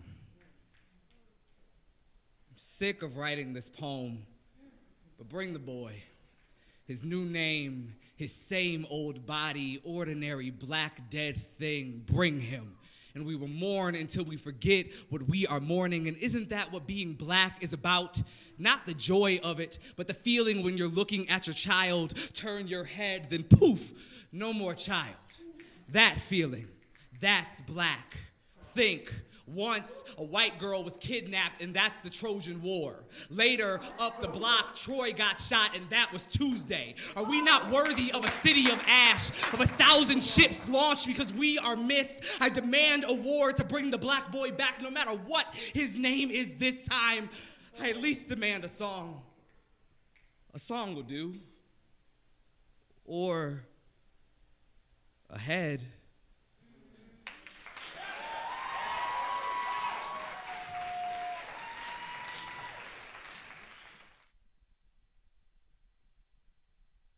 Bernie Sanders learned on Saturday in South Carolina, but hear this. That big loss to Hillary Clinton is not the end of the Bernie Sanders campaign. Far from it. Look at the arithmetic. On Super Tuesday, Bernie stands a good chance of winning up to 5 states: Vermont, Massachusetts, Colorado, Oklahoma, and Minnesota. That's 288 delegates.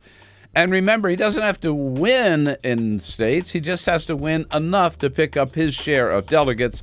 And after Super Tuesday, it's Maine on March 5, Michigan on March 8, Illinois and Ohio on March 15, and California June 7. If you look at the arithmetic, this Democratic Party contest is far from over. That's my parting shot for today. Come back and see us tomorrow, friends. We'll be looking This for you. is the Bill Press Show.